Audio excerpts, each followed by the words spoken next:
Close your eyes, dear listener, and let your imagination drift back across the centuries to a world of stone castles, fluttering banners, and the ringing call of a bugle at dawn. The figure of the medieval knight has long occupied a place in our collective dreamscape, polished until it gleams like a suit of freshly burnished armor. We picture shining warriors who rode out in defense of the innocent, who bowed gracefully to noble ladies, and who lived and died by an unshakable code of honor. It is an image fed to us through ballads sung by minstrels, through the pages of romantic epics, and through countless paintings, films, and tales told by candlelight. The knight of legend is a protector, a hero, an almost holy figure who stands apart from the brutal world around him. Yet, as with so many of history's cherished myths, this image conceals a much harsher truth. For behind the pageantry and romance lay a reality of hardship, violence, and endless toil. The knight was not always a gallant protector, nor was he immune to cruelty, ambition, and the darker appetites of human nature. He was at once a figure of nobility and brutality, of grace and savagery, embodying contradictions that reflected the world he lived in. To understand the medieval knight, we must balance carefully between the dream and the reality. The dream is not without value. It reveals what people longed for, the ideals they wished to see embodied in the men who wielded swords and power. But the reality, the hunger, the blood, the mud clinging to boots and armor, reveals far more about what life was truly like in the age of castles and crusades. The word knight itself has humble beginnings. In Old English, the word kneat simply meant a servant or a boy. Only over time did it come to signify the mounted warrior who served a lord. In French, the word was chevalier, drawn from cheval, the horse. For it was the warhorse that elevated a fighter from the ranks of foot soldiers into the elite company of knights. Already, we see the divide between appearance and reality. The knight may have been romanticized as a noble hero, but at root, he was a servant. A man bound in loyalty to another, required to obey, required to fight. This duality shaped everything about knighthood. On the one hand, knights were symbols of refinement. They learned the arts of courtly behavior, the gestures of respect, the skills of music, poetry, and dance. They swore oaths to protect the weak, to honor women, and to uphold justice.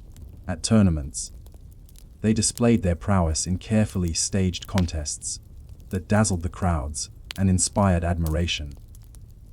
These were the moments that gave rise to the legends, to the shining image that lingers even now. But what those songs and stories left unsaid was the darker half of a knight's life. Outside the carefully ordered arena, battlefields were chaos and carnage. Mud sucked at heavy boots, arrows rained from the sky, and the weight of armor turned exhaustion into a constant companion. A knight might be struck down by a blow that dented his helmet, or find himself crushed beneath his own horse. Even in victory, the sights and sounds of war were brutal. The groans of the wounded, the stink of blood, the cries of men begging for mercy that was not always given. Knights were not always noble in their behavior. Many were little more than well-armed bullies, using their status to extort peasants, to raid villages, or to seize what they wanted. The same sword that defended a castle might also terrorize a countryside. Chroniclers of the Middle Ages often complained about so-called robber knights, men who lived not by honor but by plunder. Here again, the myth of the shining protector collides with the grim reality of power unrestrained. Yet, if we pause and listen carefully to history, we can sense why the myth persisted. People wanted to believe in heroes. In a world where life was harsh, where hunger and violence were constant threats, the idea of the noble knight was like a candle flame in the dark. He was something to aspire to, a model of courage and faith. The church, too, encouraged this image, blessing knights, creating ceremonies of initiation, and weaving their swords into the fabric of holy war during the Crusades. The myth was not accidental. It was nurtured, cultivated, and spread with purpose. Still, the knight himself lived caught between these two worlds. Imagine, for a moment, the sound of metal as he fastened his armor, the clink of chain mail against a wooden floor. Outside his chamber, the world might look upon him with awe, but inside, he knew the weight he carried, the expectation of loyalty to his lord, the duty of violence when called upon, the need to fund the expensive lifestyle that knighthood demanded. Horses, armor, weapons, servants, these were costly, and not every knight was wealthy.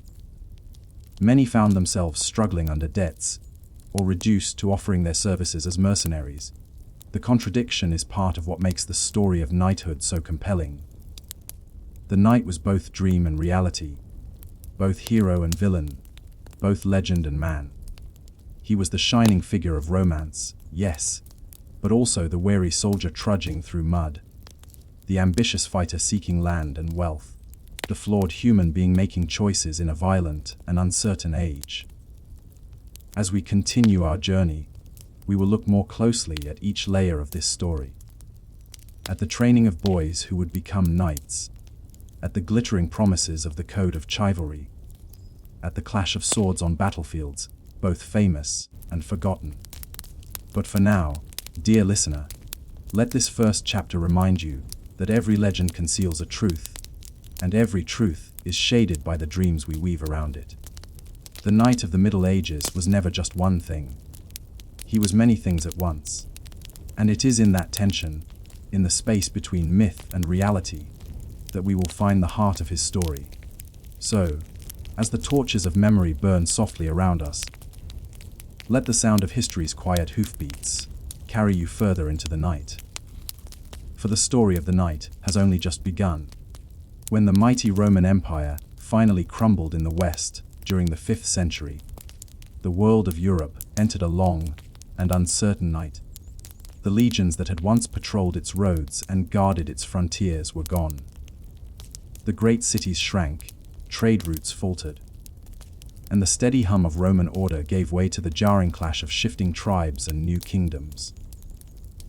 In this fractured landscape, power no longer flowed from a distant emperor in marble halls, but from the strong arm of local lords who could protect, or exploit, the lands around them. It was in this soil of uncertainty and violence that the idea of the knight first began to take root. Not as a shining figure of romance, not yet, but as a practical solution to a practical problem: how to defend one's land when danger was never far away. After Rome's fall, Europe was a patchwork of petty kingdoms and warbands. The Franks, the Goths, the Saxons, the Lombards, all carved out their domains, often at the point of a spear. In this rough and unsettled world, the warrior was the most valuable resource a lord could possess. But a man on foot, armed with nothing more than a spear or axe, could only do so much. Those who could afford a horse, armor, and training became something far rarer: a mounted warrior, able to strike swiftly, to pursue, and to dominate the battlefield. Horses had always been important in war, but the early Middle Ages saw a transformation. By around the 8th and 9th centuries, the use of the stirrup spread across Europe, likely adopted from nomadic peoples to the east. This simple invention changed everything. With stirrups, a rider could brace himself in the saddle, wield a lance with devastating force, and remain firmly seated even in the shock of collision. Mounted warriors became more deadly than ever before, and lords began to rely on them as their most trusted defenders. But horses and armor were costly. Few men could afford such equipment on their own. Thus emerged a system of mutual obligation. A warrior might be granted land, or the income from land, in return for his service. Over time, this arrangement solidified into what we know as feudalism, a web of lords and vassals bound together by oaths of loyalty, sealed with rituals of homage and fealty. The mounted warrior of this age was not yet the knight of storybooks, but the outlines of that figure were beginning to take shape. He was bound by loyalty to a lord. He was set apart by his horse and his arms. He was increasingly a man of both privilege and responsibility, tied into the growing fabric of medieval society. The Carolingian dynasty, led by figures like Charlemagne in the late 8th and early 9th centuries, played a crucial role in shaping this world. Charlemagne himself, crowned emperor of the Romans in the year 800, understood the value of mounted warriors. His vast empire stretched across much of Western Europe, and he relied on networks of armed horsemen to enforce his rule, to expand his frontiers, and to defend against raids by Vikings, Saracens, and Magyars. In documents from Charlemagne's reign, we see references to milites, Latin for soldiers, who were distinguished by their arms and their service. These early knights were not yet romantic figures of courtly love, but rather professional warriors, expected to fight, to ride, and to serve in campaigns year after year. In return, they were rewarded with lands, privileges, or shares of plunder. As the centuries passed, these mounted warriors became more firmly tied to the nobility. By the 11th century, being a knight was no longer just about fighting skill. It was about status. The sons of nobles trained from boyhood for the role, first as pages, then as squires, before finally being dubbed knights in ceremonies that were becoming ever more elaborate. But let us not race too far ahead. In the early centuries after Rome's fall, the reality was much simpler. Europe was dangerous. Raids from the north, invasions from the east, civil wars between rival lords, all demanded constant defense. Castles began to rise, not as romantic palaces, but as stark, functional fortresses. And at the heart of those castles were the men who could fight on horseback. If you picture the landscape, you might see it like this: scattered villages clinging to survival, fields of grain swaying in the wind. A wooden stockade or stone keep rising on a hill above them. In times of danger, peasants would seek shelter inside those walls, while the lord and his warriors rode out to meet the threat. Those warriors were the ancestors of the knights we imagine today. They were not yet bound by chivalry, nor were they always noble of heart, but they were essential. Without them, the fragile order of early medieval Europe would have collapsed entirely. Slowly, the image of these warriors began to shift. The church, eager to direct the violence of the warrior class, blessed their swords, anointed their service, and urged them to fight not against fellow Christians, but against the enemies of Christendom. In sermons and rituals, the mounted warrior was recast as a defender of the faith. This sanctification laid the groundwork for the Crusades of the 11th and 12th centuries, when knights would ride eastward in the name of holy war. Thus, from the ashes of Rome and the storms of invasion, the knightly class emerged, not in glory, but in necessity. They were forged by fear, by need, and by the unsteady rhythms of a violent age. The myth would come later: the shining armor, the noble oaths, the tales of courtly love. These were layers added over centuries. But at the core, the knight was always a response to a question that haunted the early medieval world: who will protect us when danger comes? In that answer lay the birth of a class that would dominate Europe's imagination for centuries to come. So, as the candles burn low in this chapter of our journey, let the distant sound of hooves fade into the mist of memory. From the ruins of Rome, from the dark forest and the raided shores, the first knights rode forth. Not yet legends, but men of blood and steel, upon whose backs the fragile order of medieval Europe was carried. If the knight was the finished statue, carved in steel and bound in ritual, then the page and the squire were the raw stone, slowly shaped across years of discipline, labor, and hope. For knighthood was not simply bestowed. It was earned through long training, begun in childhood, and carried out under the watchful eye of lords, ladies, and seasoned warriors. Imagine, for a moment, a noble household in the Middle Ages. Within its walls bustle servants, artisans, priests, and retainers. Among them runs a boy of perhaps 7 years, still small but already destined for something greater. This child, usually the son of a knight or nobleman, is about to begin the long road toward knighthood. He is not yet a warrior, not yet permitted to wield a sword in battle, but his journey begins now, in the humble role of page. As a page, the boy lived in another lord's household, often sent away from his family. This was deliberate. It taught him obedience, humility, and service. His tasks were simple, sometimes menial.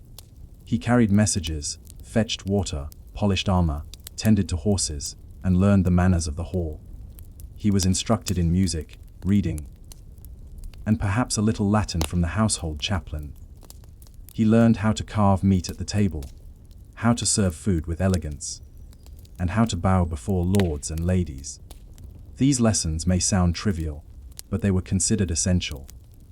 For knighthood was not only about strength, it was about grace, about embodying the refinement expected of the warrior elite. Yet alongside these courtly tasks came the first lessons of war. Pages were given wooden swords with which to practice. They raced, wrestled, and hunted, building the strength and stamina that would later serve them in battle. They learned to ride ponies, mastering the basics of horsemanship. The boy might dream of shining armor and tournaments, but for now, his life was one of service, apprenticeship, and endless watching. Every night he saw, every battle story he heard, was a glimpse of the future he longed for. By the age of 14, if he had proven himself diligent and worthy, the page was promoted to the next stage, squire. This was a moment of pride, for the squire stood only a step away from the honor of knighthood. But it was also the beginning of true responsibility. As a squire, the young man was assigned to a knight as his personal attendant. His duties grew heavier. He cleaned and repaired armor, cared for weapons, and ensured his master's horse was fed, groomed, and ready for war at a moment's notice. He assisted his knight in dressing for battle, fastening buckles and straps, checking that sword, shield, and lance were in order. If the knight rode to war, the squire rode at his side, carrying spare weapons, ready to step forward in the chaos of combat if his master was unhorsed or wounded. The life of a squire was dangerous. He was not yet expected to fight in the thick of the line, but in emergencies, he could be thrust into combat. Chroniclers tell of squires who saved their masters by placing themselves between sword and lance, some even dying before they could be knighted. The role was both an apprenticeship and a test of courage. Training as a squire also became more formal. He learned to handle real weapons: the sword, the lance, the dagger, the mace. He practiced riding larger warhorses, learning to control them with knees and reins while his hands held a shield or weapon. Tilt yards were set aside for mock combats, where squires tilted at quintains, wooden dummies on pivots, striking them with lances to practice accuracy and power. They sparred with each other, sometimes so fiercely that injuries were common. But their education was not only physical. They were also expected to absorb the ideals of chivalry, the growing code that taught loyalty, honor, and service. Clerics and nobles alike reminded squires that a knight's duty was not simply to fight, but to protect the weak, to honor women, and to serve God. Whether these ideals were always followed is another matter, but they were impressed upon the young men with solemnity. Life as a squire was long, often lasting 7 years. A boy might enter as a page at 7, become a squire at 14, and only around the age of 21 would he finally be considered ready to take the last step, to be dubbed a knight. This moment was both ceremonial and deeply symbolic. In earlier centuries, a man could be knighted on the battlefield, raised in the dust and blood of victory by a lord who needed another warrior. Later, however, the ritual became more elaborate. A night of vigil in a chapel often preceded the ceremony, where the young squire kept watch beside his sword and armor, praying for guidance and strength. At dawn, he would bathe, dress in pure white, and present himself before his lord or king. There, before gathered nobles and clergy, he would kneel. his sword would be blessed, often laid upon an altar. Then came the decisive moment.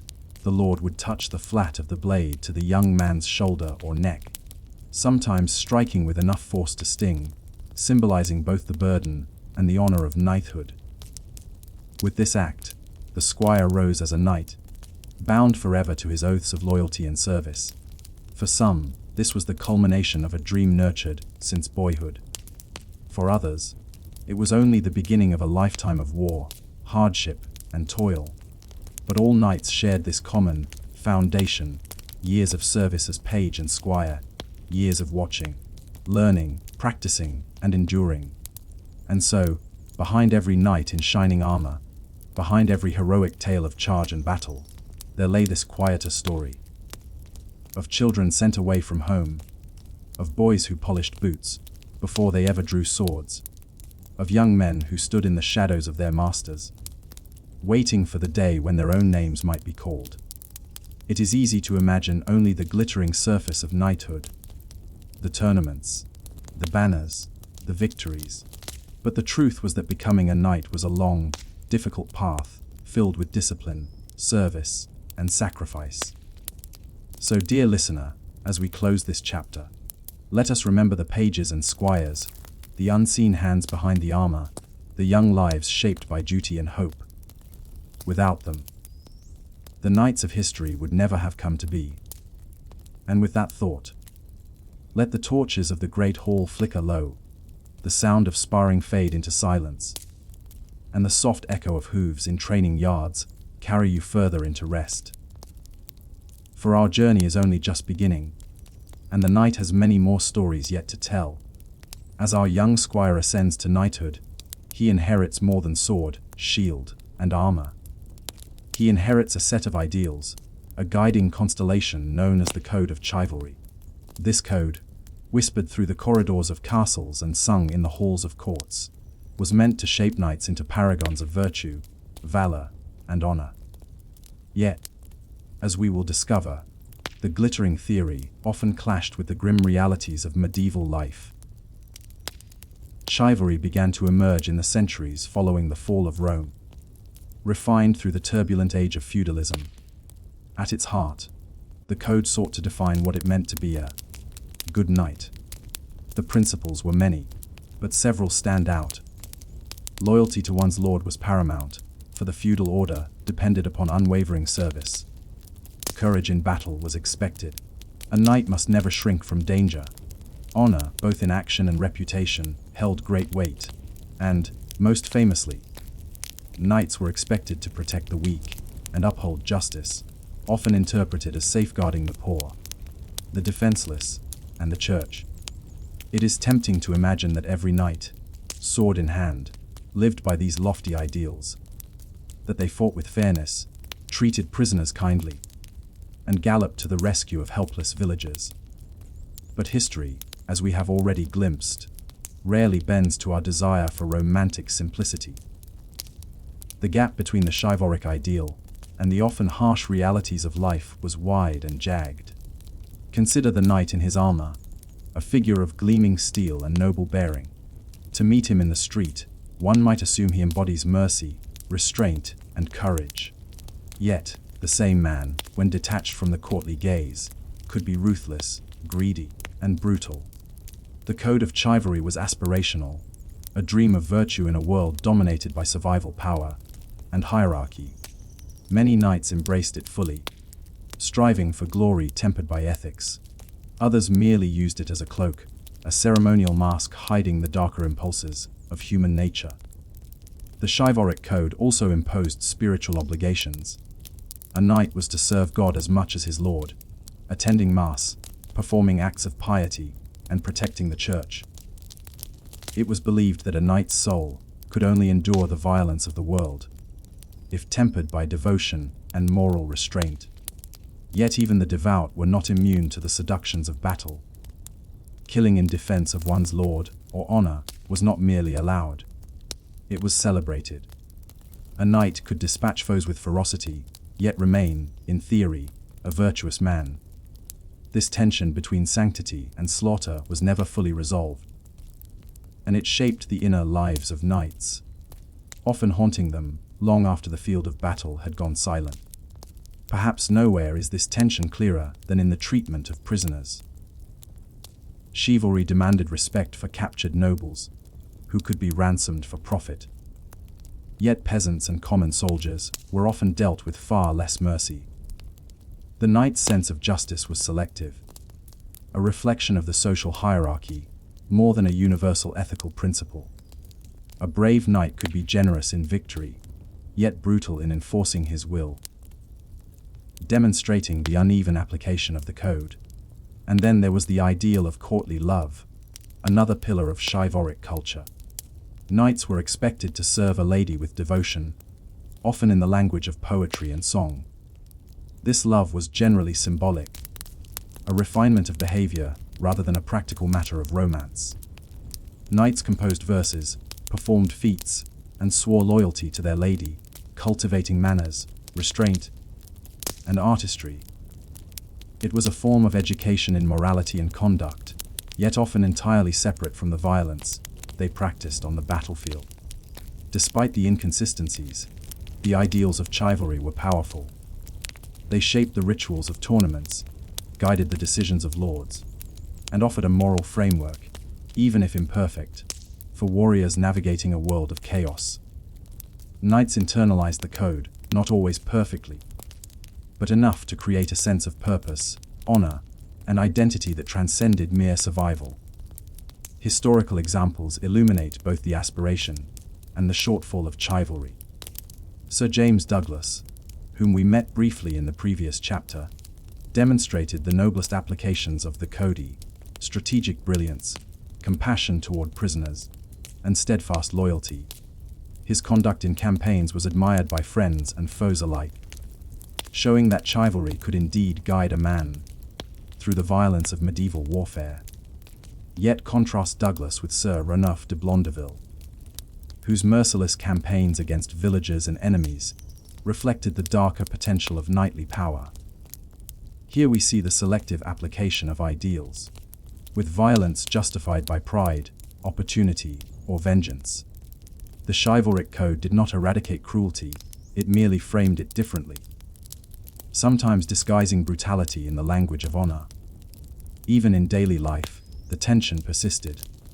A knight's wealth and status came at the expense of the lower classes.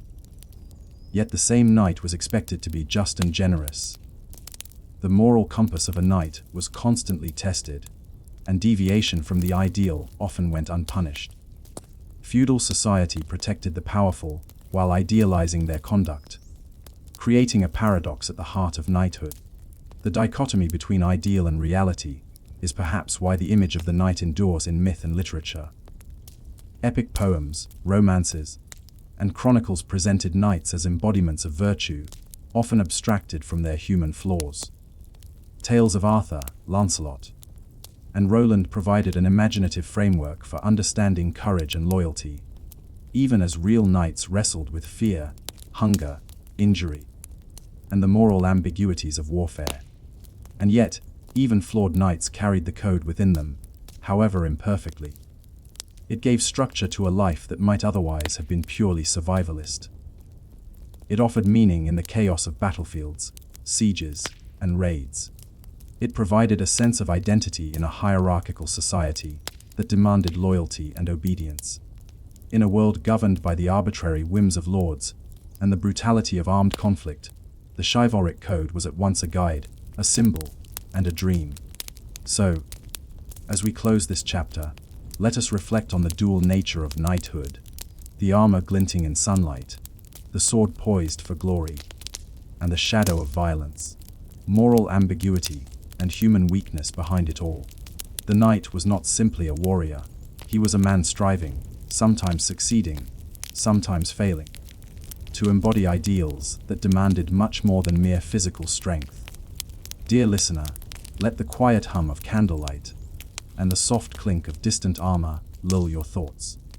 Picture the squire kneeling in prayer, the knight on patrol, the banners fluttering silently in the evening breeze. Let the rhythm of history carry you gently towards sleep. as we prepare to explore the next phase of a knight's life, the battles, the strategies, and the unyielding demands of the battlefield. For behind every heroic tale lies a more complex truth, waiting to be discovered in the murky, restful hours of the night. As our squire grows into a knight, he becomes intimately acquainted with the tools of his trade, armor and weapons, the physical extensions of his body and his will. These were not mere objects. They were both protective shells and instruments of deadly precision. They shaped his movements, his strategies, and even his identity. To truly understand knighthood, we must linger a while among the steel, leather, and wood that defined the medieval warrior's life. The knight's armor was a marvel of craftsmanship, blending art, engineering, and practicality. By the 12th century, mail had largely given way to plate armor, a series of interlocking steel pieces that protected nearly every inch of the body. Each element was carefully designed for both mobility and defense. The helmet, often adorned with a crest or visor, shielded the head while allowing glimpses of the world through narrow eye slits. The breastplate absorbed blows from sword, lance, and axe, and the gauntlets protected the hands without sacrificing dexterity. Graves shielded the legs, sabatons covered the feet, and the chainmail coif softened impacts to the neck and shoulders. Armor was not only functional but symbolic. A knight gleaming in polished steel was a living emblem of his lord's wealth, power, and prestige. Each suit bore the hallmarks of its maker, the crest of its wearer, and sometimes intricate engravings that told stories of victories past. To see a formation of knights in full regalia was to witness both artistry and martial prowess, a spectacle that could inspire awe in allies and terror in foes alike. Yet armor came at a steep cost. Commissioning a full suit could rival the price of a small estate, making it accessible only to the wealthy or those supported by a powerful patron. The maintenance alone was demanding cleaning, oiling, repairing dents, and occasionally reforging a damaged plate required time, skill, and money. To wear it effectively demanded physical strength, endurance, and years of training. A knight encased in steel was not invincible, but he was a formidable presence, both on the battlefield and in the public imagination. A knight's weapons were equally vital, chosen carefully to complement his armor and training. The sword was the quintessential weapon, a balance of offense and defense. Long, double-edged, and perfectly weighted, it could slash, thrust, or parry, depending on the situation. It was both a tool of war and a symbol of status. Carrying a finely made sword was a statement, a reflection of a knight's identity and lineage. Alongside the sword, the lance was perhaps the most iconic of knightly implements. Designed for mounted combat, it was a spear to charge at full gallop, capable of unseating or impaling an enemy in a single, terrifying motion. The lance required precise coordination with both horse and rider. A poorly timed thrust could leave a knight unhorsed and vulnerable. In the tournaments, lances became instruments of spectacle, yet on the battlefield, they were deadly tools of survival. Other weapons complemented this deadly arsenal. Maces, warhammers, and battle axes were designed to crush plate and bone, bypassing the protection of mail and armor. Daggers, often overlooked, were essential for close quarters combat, where space was limited and every motion counted. A knight might wield a dagger to deliver the final blow through a gap in armor, a grim necessity in the chaos of melee fighting. No discussion of arms and armor is complete without mentioning the steed, a warrior in its own right. The destrier, the preferred horse of knights, was trained for battle as rigorously as its rider. Strong, agile, and fearless, it carried its master into the press of combat, navigating mud, blood, and confusion with astonishing composure. Horses, too, were sometimes armored, with protective coverings for the head, neck, and chest, turning them into formidable living fortresses. The bond between knight and horse was profound, both depended on each other for survival. each attuned to the other's movements and signals. Training with armor and weapons was relentless. A knight in full gear could weigh upwards of 120 pounds, not including the weight of a shield, sword, and lance. Movement required stamina, balance, and technique. Squads of knights drilled together for hours, practicing charges, parries, and formations. They learned to fight not as individuals but as units, coordinating maneuvers with precision while maintaining the cohesion of the line. Such preparation was essential, for on the battlefield, the smallest misstep could mean injury or death. The interplay between armor, weapons, and tactics was delicate. Heavy armor offered protection, but limited flexibility. A lance charge could break a formation or pierce an enemy's defenses, yet if a knight fell, the weight of his own armor could trap him, leaving him exposed to trampling or stabbing. Swords and maces could wound opponents, but their effectiveness depended on timing, angle, and strength. Every piece of equipment had its advantage and limitation, demanding constant awareness and skill. Beyond the practicalities, these tools carried a psychological weight. To see a line of armored knights advancing could crush the morale of ordinary soldiers. The clink of metal, the sight of crested helms, and the sheer size of destroyers could instill fear before a single blow was struck. Conversely, for the knight himself, armor and weapons were reassuring, a protective shell and a source of confidence. They transformed vulnerability into capability, fear into courage, and chaos into a structured, deadly bullet of movement and strategy. Yet all these advantages came with vulnerability. A poorly maintained harness could fail, leaving a knight unprotected. Overconfidence in one's armor could be fatal against a weapon designed to exploit weaknesses. Even the best equipped knight was not invincible. Battlefield accidents, overwhelming numbers, and unpredictable circumstances constantly reminded them of mortality. The steel that protected them was a comfort, but not a guarantee. As the evening light falls across the quiet training yard, imagine a knight methodically donning his armor. Each piece is adjusted, fastened, and tested. His sword rests in its scabbard, the lance is polished and balanced, and the destrier paws impatiently at the soft grass. These moments of preparation, though mundane, are sacred. They mark the transformation from man to warrior, from squire to knight, from ordinary mortal to participant in the drama of medieval warfare. So, dear listener, as your eyes grow heavy and the night deepens, picture the knight in his full regalia. Feel the weight of the armor, the balance of the sword, and the strength of the horse beneath him. Let the rhythm of metal and leather, the quiet ritual of preparation, soothe your mind as we prepare to explore the next chapter. The training and education that forged boys into warriors and instilled both skill and discipline for the brutal realities of the battlefield. For in the world of knights, every tool, every weapon, and every piece of armor was a bridge between human vulnerability and heroic action. A reminder that survival in a violent age demanded not only courage but craft, endurance, and unwavering focus. The battlefield was no place for improvisation. For a knight, survival depended not only on strength and skill, but on the careful application of strategy.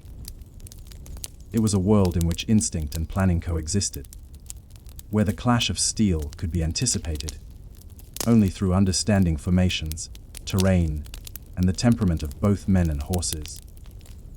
Though the chaos of combat might appear unrelenting, knights approached it as both a science and an art, honed through relentless practice and observation. A medieval army was not a formless mob, but a complex organism. Knights, men, at arms, archers, and infantry each had distinct roles, their coordination essential to success. The placement of troops required meticulous thought. Flanking maneuvers could break enemy lines, defensive positions could neutralize cavalry charges. A hill, a river, or a narrow pass could transform the simplest engagement into a decisive victory, or a disastrous slaughter. The battlefield was as much a chessboard as a stage of horror. and the knight's task was to move with purpose and precision. Training in strategy began long before the first battle. Young squires learned the principles of troop deployment, reconnaissance, and terrain assessment alongside horsemanship and martial skills. They studied the successes and failures of their elders, absorbing lessons from past campaigns and legendary generals. Knowing the habits of one's enemy, predicting their responses, and exploiting weaknesses could mean the difference between life and death. Victory often hinged on small advantages: a concealed unit of crossbowmen, a well-timed cavalry charge, or the clever use of natural obstacles. On the day of battle, knights approached the field with a mixture of fear and focus. Dawn often found them in the ritual of preparation, donning armor, checking weapons, and offering silent prayers. The weight of plate armor and the anticipation of violence created a unique rhythm in the body, a combination of tension and readiness. Mounting the destrier, the knight felt the power of his horse beneath him, a living extension of his own will. The battlefield stretched ahead, a chaotic expanse of mud, banners, and noise, but training and discipline offered a semblance of control amidst the turmoil. The charge was the knight's signature maneuver, both terrifying and exhilarating. When cavalry advanced, lances couched under the arm, horses galloping in unison. The shock of impact could shatter the cohesion of enemy lines. Timing and discipline were critical. A single misstep could turn a charge into a disaster. Knights had to judge speed, distance, and angle with precision, all while coordinating with comrades and anticipating enemy reactions. The thunder of hooves, the clash of steel, and the cries of men and horses combined into a sensory storm that tested the limits of endurance and nerve. Yet the charge was not the only tool at a knight's disposal. Battles often required patience and observation, the careful assessment of shifting conditions. Archers could soften an enemy line before a charge. Infantry could hold critical ground. Knights learned to read subtle signals, the hesitation of foot soldiers, the flaring of banners, or the positioning of enemy cavalry. To act without understanding was to invite catastrophe. Survival demanded patience as well as courage, as well as the mental clarity to distinguish friend from foe amidst the press of battle. The knight also had to master small unit tactics. Not every engagement was a mass melee. Skirmishes, ambushes, and raiding parties required different skills. A handful of knights, supported by infantry or mounted squires, could exploit gaps in enemy formations or harass supply lines. Discipline and communication were essential.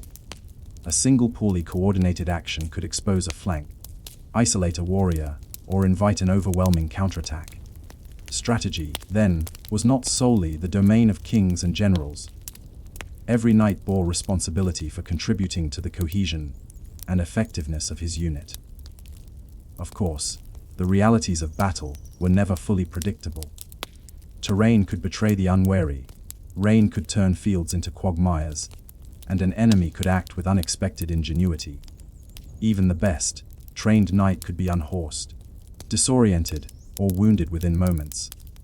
Survival often depended on improvisation as much as planning. A sword could defend, a dagger could deliver a final strike, and a horse could either carry him to safety or trample him into the mud.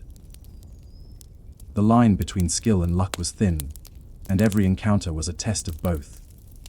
Beyond tactics, the psychological aspect of battle was profound. Fear, adrenaline, and fatigue intertwined. Knights learned to control emotions, channeling terror into focus and aggression into coordinated action. The sight of comrades falling could paralyze or galvanize.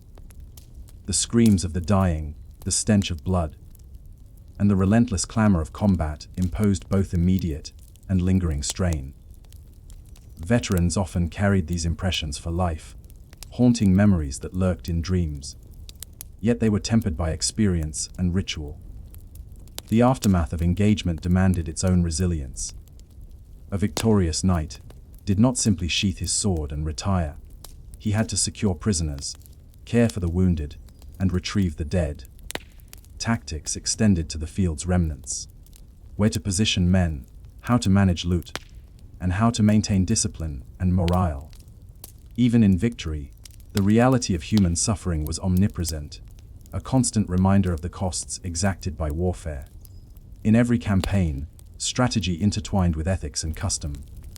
The chivalric code guided conduct on and off the battlefield, emphasizing honor, loyalty, and restraint. Knights were expected to respect non-combatants, offer quarter to surrendering enemies, and act with courage rather than cruelty. Yet the line between ideal and reality was often blurred. Strategic necessity, personal vendettas, or the chaotic flow of combat could override ideals, leaving knights to reconcile survival with moral imperatives. The code was both a guide and an aspiration, a framework for behavior in a world governed by violence. So, as you listen in the quiet of night, imagine the knight surveying the field before him. The sun is low, casting long shadows over churned earth and fallen banners. He notes the rise of a distant hill, the placement of enemy units, and the position of his allies. Every step of movement is calculated, every command considered. In this interplay of preparation and action, the knight becomes a living embodiment of strategy, skill, and survival. The art of battle was not merely about killing, it was about navigating uncertainty, maintaining cohesion, and exerting control over a world in which chaos and violence were ever present. Through study, practice, and experience, the knight transformed raw ability into disciplined execution, ensuring that his valor was directed not toward reckless heroics, but toward calculated, effective action.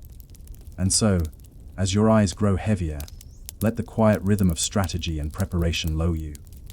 Picture knights on a distant field, mounted and armored, moving with purpose amid the chaos, aware of every detail, every risk, every possibility.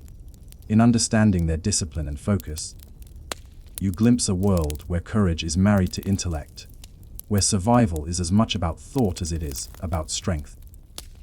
In the next chapter, we will delve into the inner life of the knight, the discipline, reflection, and code that shaped him beyond the battlefield, a gentle exploration of character and virtue in the midst of war. For now, rest in the knowledge that even in a world of chaos and blood, the knight's mind and heart were as important as his steel and lance. As the sun rose over the horizon, spilling golden light across the uneven landscape, the knight's camp stirred to life. Morning in a medieval army was both ritual and necessity, a combination of ordered routine and the chaotic rhythms of preparation. Though the battlefield demanded courage and skill, the hours in camp offered a different kind of challenge, one of endurance, discipline, and quiet observation. For a knight, life off the battlefield was not leisure, but another stage on which survival and readiness were practiced. The camp itself was a sprawling arrangement of tents, wagons, and makeshift fortifications, echoing the organization of a small town. Each knight and his retinue occupied a designated space, their tents forming neat lines interspersed with those of squires, men-at-arms, and support staff. The camp was a self-contained ecosystem, alive with the sounds of preparation, conversation, and the occasional outburst of frustration or laughter. Horses neighed in the early morning, their hooves stamping the softened earth, while the smell of oats, hay and manure mingled with the scent of the forest, or field, surrounding the encampment. Knights began their day with personal rituals as much as military routines. The armor that had been hastily removed the night before was cleaned, polished, and repaired. Gauntlets were examined, chainmail inspected, and lances sharpened. Every piece of equipment was essential. A broken strap or cracked helm could be a death sentence on the battlefield. Squires assisted their lords in these tasks, practicing patience and learning the subtle techniques that separated a competent knight from one who faltered in battle. Even the mundane act of tending armor was a form of meditation, a slow, deliberate preparation of mind as well as body. Breakfast was a simple affair. Knights were accustomed to sustenance that would fortify them for the day's exertions without excess. Hard biscuits, salted meat, and coarse ale were typical fare, often eaten in silence or accompanied by quiet conversation. In the early morning calm, there was a sense of community among the men. Stories of past campaigns were exchanged, advice given, and warnings repeated about the terrain and enemy activity. Despite the grim realities of war, there was a rhythm to these exchanges that offered comfort, a reminder that even amid chaos, human connection endured. The camp also contained a host of auxiliary personnel who ensured the army functioned. Blacksmiths worked tirelessly to repair weapons and shoe horses, their hammers ringing out a metallic rhythm across the camp. Cooks prepared modest meals, tending pots of stew over open fires, while laundresses and servants maintained the modest personal needs of the knights and their retainers.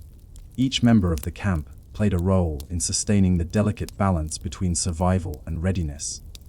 A well-run camp was a precursor to battlefield success, for disorganization could result in disaster when orders were given and the army moved to engage. Training and drills were an integral part of camp life. Knights practiced mounted maneuvers, owning coordination and precision, while foot soldiers drilled with pikes and swords, learning to maintain formation under pressure. Archers adjusted their bows, testing tension and accuracy, while squires ran errands and shadowed their lords in constant observation. Even the brief moments of leisure were opportunities to refine skill, a quiet game of strength or endurance, a friendly sparring match, or a test of horsemanship could keep the mind sharp. Discipline was not merely enforced, it was internalized as a matter of survival and professional pride. Yet, for all its structure, the camp was never entirely tranquil. There were moments of tension, bursts of anger, and the ever-present threat of disease or accident. Horses could panic, tents collapse, or fires spread if left unattended. Illness and injury were constant companions. Dysentery, fever, and wounds claimed many even before a battle began. A knight might walk among his men, checking their condition, offering counsel or encouragement, and noting signs of weakness or dissent. Leadership extended beyond tactics and strategy.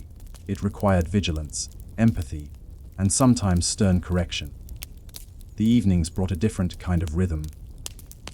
Meals were shared around fires, lanterns flickered in the darkness, and stories of past glories or terrifying encounters were recounted in a subdued voice. Music occasionally rose from bards and minstrels, whose songs reminded the men of home, honor, and the ideals for which they fought. Conversations drifted from strategy to personal reflection, and a knight might pause to contemplate his own mortality or the burdens he carried. In these moments, the veneer of invincibility slipped, revealing the human beneath the armor, the mind and heart that endured the constant pressures of war. Sleep in camp was a cautious endeavor. Tents offered little protection from the elements or the unexpected. Guards patrolled the perimeter, alert to the possibility of enemy raids or nocturnal mischief. Knights rested in shifts, never entirely free from the vigilance their station demanded. Dreams were often troubled by visions of the battlefield, the screams of the fallen echoing long after the fighting had ended. Yet even amid these challenges, the routine of camp life provided a measure of stability. The predictability of preparation, drills, meals, and care for equipment allowed knights to face each day with a sense of purpose, a quiet reassurance that, for now, they were ready for whatever trials might come. The camp also offered small moments of humanity. Letters from home were treasured. Brief exchanges with local villagers could be surprisingly comforting. And acts of generosity, sharing a ration with a starving man, at arms or tending to a wounded horse, provided relief from the relentless hardships. These glimpses of compassion were fleeting but vital, reminders that the knight's existence, though steeped in martial duty, was not devoid of empathy or connection. Perhaps the most essential lesson of camp life was patience. War was not fought solely on the battlefield. It was a continuous process of preparation, observation, and endurance. Knights learned to manage time, resources, and expectations. They became attuned to the ebb and flow of daily life in the army, understanding that the small decisions made in camp, how to distribute rations, how to maintain morale, how to tend the wounded, could be as consequential as those made in the heat of combat. As the day drew to a close and twilight bathed the camp in soft amber light, knights moved among their tents, checking armor, weapons, and horses one final time. Fires burned low, casting shadows across the faces of tired men, while the sounds of evening carried faintly through the quiet woods or fields. There was a contemplative hush, a collective breath, before night fully descended. In these moments, the knight was both warrior and observer, preparing not only for the trials of battle, but for the rhythms of life that sustained him between engagements. As you drift deeper into sleep, imagine the camp in its quiet complexity, the orderly rows of tents, the disciplined yet human figures of knights and men at arms, the steady rhythm of horses, the low murmur of conversation and instruction.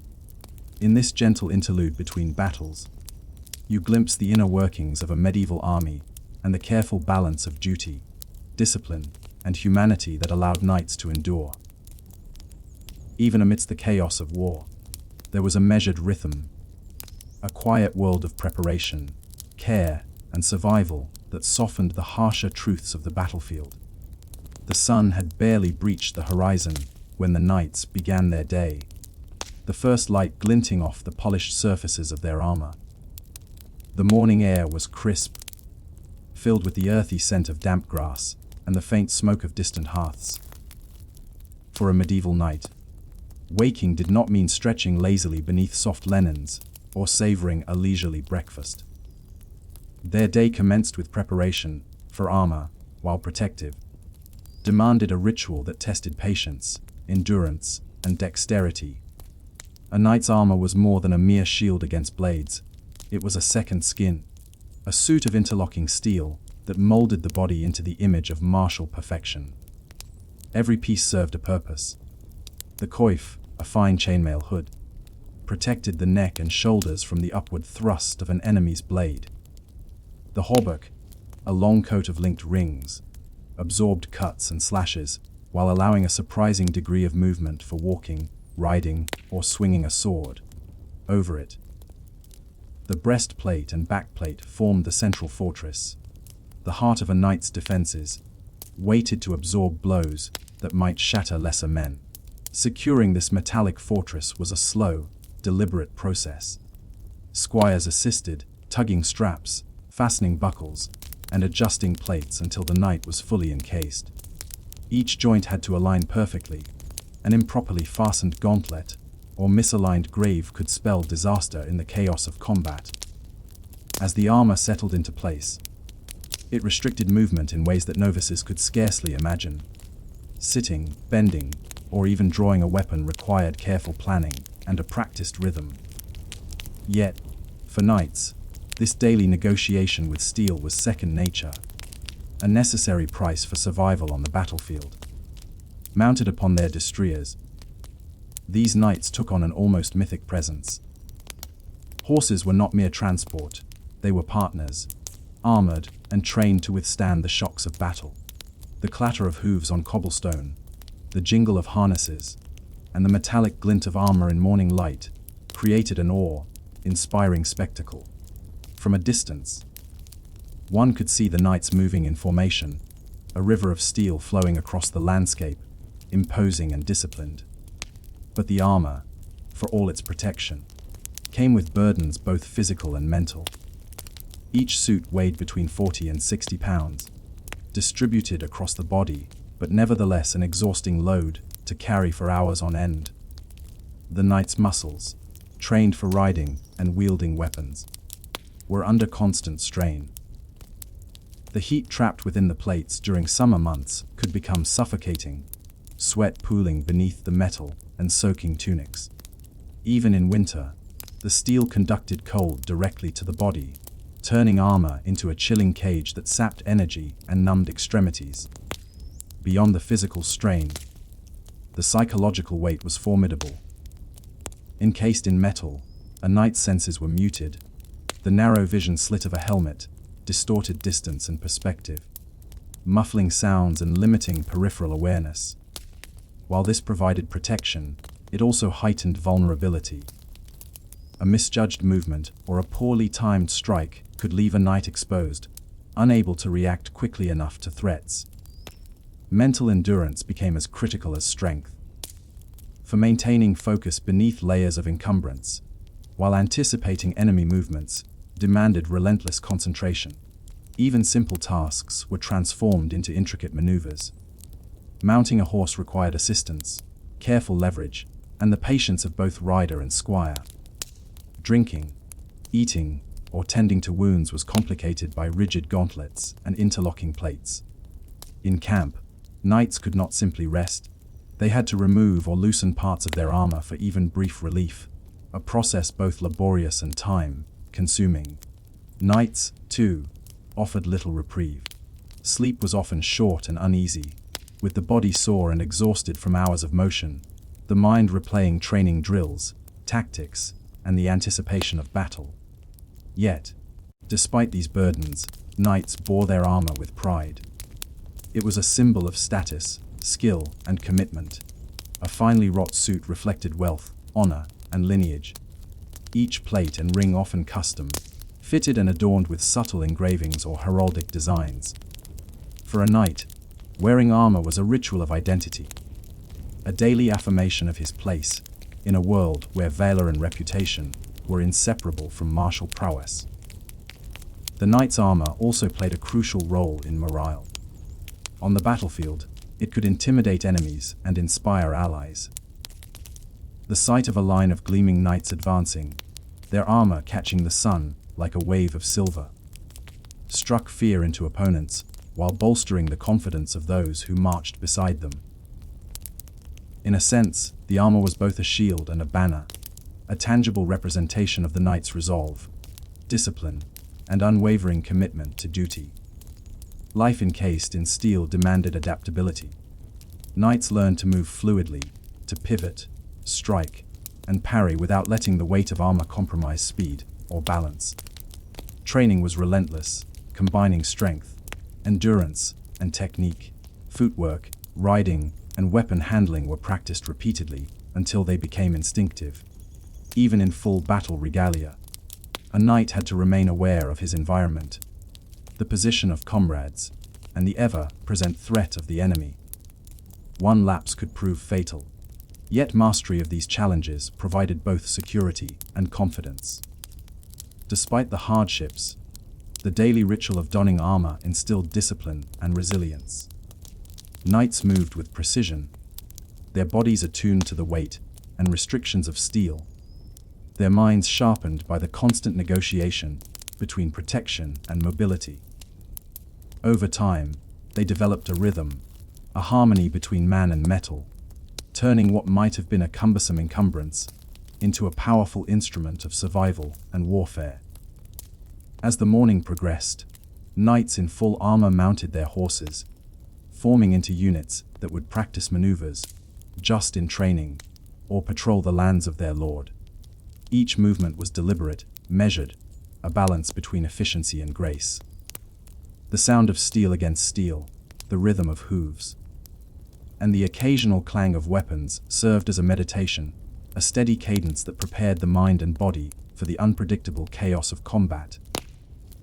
In these quiet moments, away from the battlefield's violence, the daily struggle with armor became a metaphor for the knight's life structured, disciplined, demanding, yet imbued with purpose.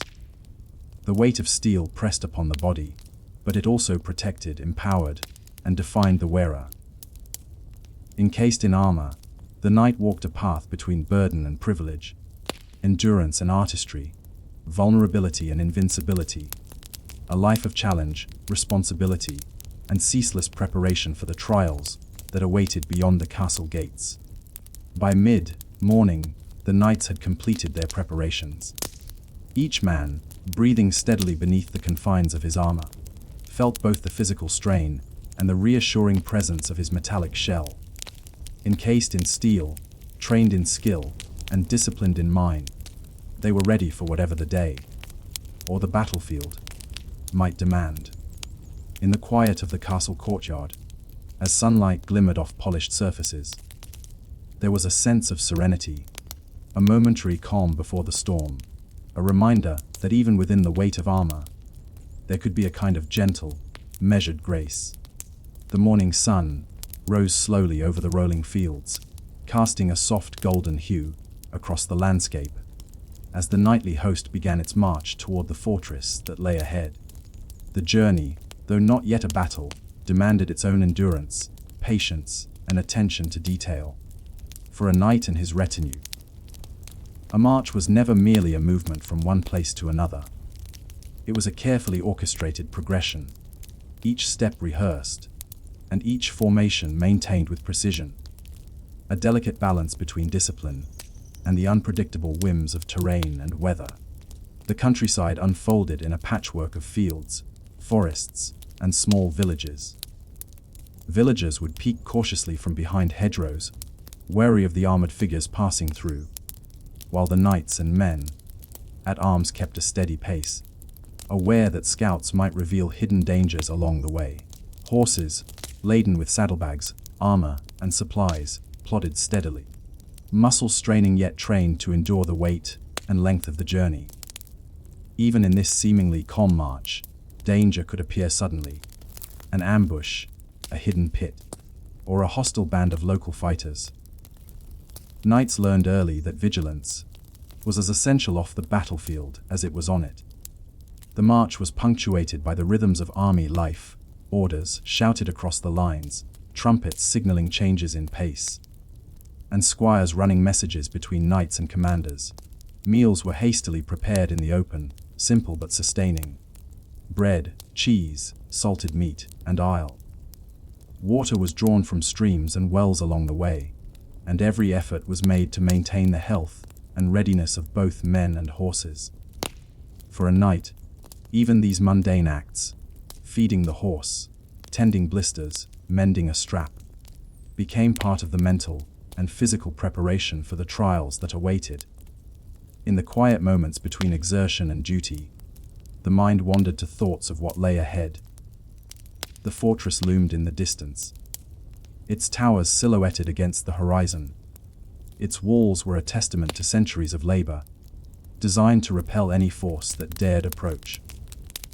Knights speculated on the defenses, the number of men within, and the supplies that might sustain them through a siege. Strategy and imagination interwove in the minds of the soldiers, a prelude to the tangible dangers that awaited once the walls came into view. Despite the weight of armor and the fatigue of long hours, the knights found brief moments of camaraderie and reflection. Stories of past campaigns were exchanged, tales of valor and narrow escapes that both entertained and reminded them of their own mortality.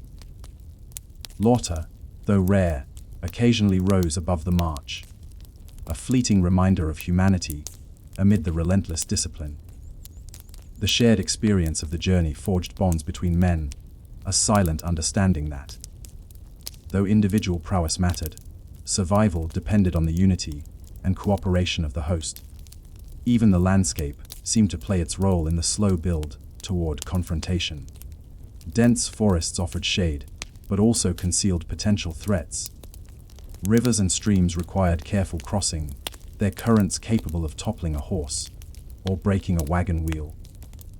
Hills and ridges became vantage points for scouts, offering glimpses of the enemy or the fortress ahead. Every turn in the road, every stretch of open ground demanded vigilance, teaching the knights and their followers that the march itself was a series of small battles, each navigated with attention, skill, and caution. The pace of the march allowed time for introspection. Knights reflected on their duties, their oaths, and the lives they had chosen. The code of chivalry, valor, loyalty, and honor resonated quietly in these hours, tempered by the practical realities of survival. They contemplated the men they would lead, the orders they might have to give, and the consequences of both success and failure. The fortress ahead was more than stone and mortar. It represented a challenge to their skill, courage, and endurance, a proving ground where preparation and resolve would be tested. As the sun climbed higher, the heat of the day pressed upon armor and flesh alike. Sweat-soaked garments, dust-coated boots and horses' hooves, and the continuous strain of movement made each step a test of stamina. Squires ran tirelessly between commanders and knights, carrying messages, fetching water, and tending to the small but essential needs of their lords. The rhythm of the march was unrelenting, yet in its repetition lay a meditative quality. With each step, each adjustment of gear, and each careful survey of the terrain, the knights became attuned to the world around them, practicing mindfulness in the midst of physical exertion. The landscape, too, seemed to prepare them for what was to come. Rolling fields became rugged hills, and gentle streams transformed into challenging rivers. Forested areas gave way to rocky outcrops, forcing the knights to adjust formations, redistribute weight, and maintain discipline under changing conditions. Every obstacle surmounted was both a practical accomplishment and a psychological reinforcement, a reminder that the coming siege would demand equal patience, skill, and resilience. As the day drew to a close, the fortress came closer into view. Its towering walls cast long shadows across the plain, and the men within could be seen moving atop battlements, preparing for the arrival of the host. The tension in the camp was palpable, yet interwoven with a quiet sense of purpose. Each knight adjusted armor, checked weapons, and ensured that every horse and man was ready for the task ahead. Though the siege had not yet begun, the march itself had already tested endurance, coordination, and resolve. In these final moments before encampment near the fortress, the knights found a fragile sense of calm. Fires were lit, tents pitched, and horses tended, while the men shared the evening meal in subdued conversation. Some offered prayers for courage and survival, while others reflected silently on the day's journey and the challenges that awaited. Though the fortress promised a formidable trial, the day's march had reinforced a fundamental truth. A knight's strength lay not only in combat skill, but in endurance, preparation, and the quiet resolve to face what came next. As night descended and the stars emerged, the camp settled into a fragile rhythm of vigilance and rest. The fortress loomed silently across the plain, an imposing silhouette against the twilight sky. Within the hearts and minds of the knights, a mixture of anticipation and reflection endured, a gentle reminder that the march, with all its trials, had been both preparation and meditation, shaping the men into a force ready to confront the formidable challenge ahead. Dawn broke over the fortress, painting the stone walls with a pale, golden light that belied the grim reality that awaited the knights. From their vantage point on the surrounding hills, the castle loomed like a silent sentinel, unyielding and resolute. For days, the army had prepared, moving supplies into position, constructing ladders and siege engines, and rehearsing the precise maneuvers that would be required to scale the walls. Now, all that preparation would be put to the test, as the first assault was about to begin. The knights mounted their steeds, the weight of armor and expectation settling upon them like a tangible force. Squires hurried along the lines, checking straps, adjusting helms, and delivering last-minute messages. Each man knew that this first attack could determine the pace and outcome of the entire siege. The tension was thick, but beneath it lay a strange quiet, an awareness that every step, every strike, would require calm, focus, and determination. From the ramparts, defenders moved with practiced precision. Archers nocked arrows, boiling oil was prepared, and stones were stacked for rapid release upon the attackers below. The fortress itself seemed alive with anticipation, as though it sensed the oncoming storm of men, horses, and steel. The knights paused for a final breath, gripping reins and weapons, listening to the distant cries of the camp followers and the soft rustle of leaves, stirred by an early morning breeze. The first wave of attackers began its approach, moving in tight formation across the open ground. The clatter of hooves on dirt, the jingle of armor, and the soft thud of hooves against soft earth created a rhythm that mingled with the beating hearts of those involved. Siege towers rolled into place, ladders were raised, and the heavy rams, propelled by teams of determined men, swung toward the massive gates. Each movement was calculated, a careful choreography of manpower, skill, and courage designed to overcome the formidable defenses of the fortress. As the knights closed in, the defenders unleashed a storm of arrows. The air was thick with the hiss of projectiles, and the occasional cry as an arrow found its mark. Some fell to the ground, others were thrown from their horses, but the formation pressed forward, disciplined and resolute. Siege engines launched stones, and boiling oil poured from the battlements, scalding those below. The noise was deafening, yet amidst it, each knight found a singular focus: to reach the walls, scale them if possible, and establish a foothold for the men who would follow. Knights at the front clutched shields and swords, the tips of their lances aimed toward the defenders above. The first ladders were raised, men scrambling upward while others provided cover, striking at anyone who dared approach. Horses reared in the chaos, some thrown to the ground, but the knights pressed on, each step a careful balance between courage and survival. Swords clanged against shields, metal met metal, and the air was thick with the acrid smell of smoke, sweat, and dust. The defenders perched above did not relent. Stones rained down, arrows streaked across the sky, and the scent of scorched timber and human effort filled the senses. Yet the attackers adapted quickly, using shields to form protective walls, coordinating their movements to absorb and redirect the onslaught. Even the heaviest blows could not dissuade the determined knights, who pressed upward with the quiet, relentless persistence that had defined their training and their lives.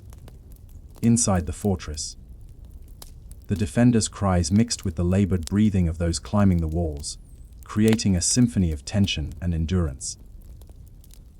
Knights grappled with foes above, using both skill and sheer strength to gain purchase. Squires assisted where they could, pulling wounded men back to safety and providing fresh weapons to those still pressing forward.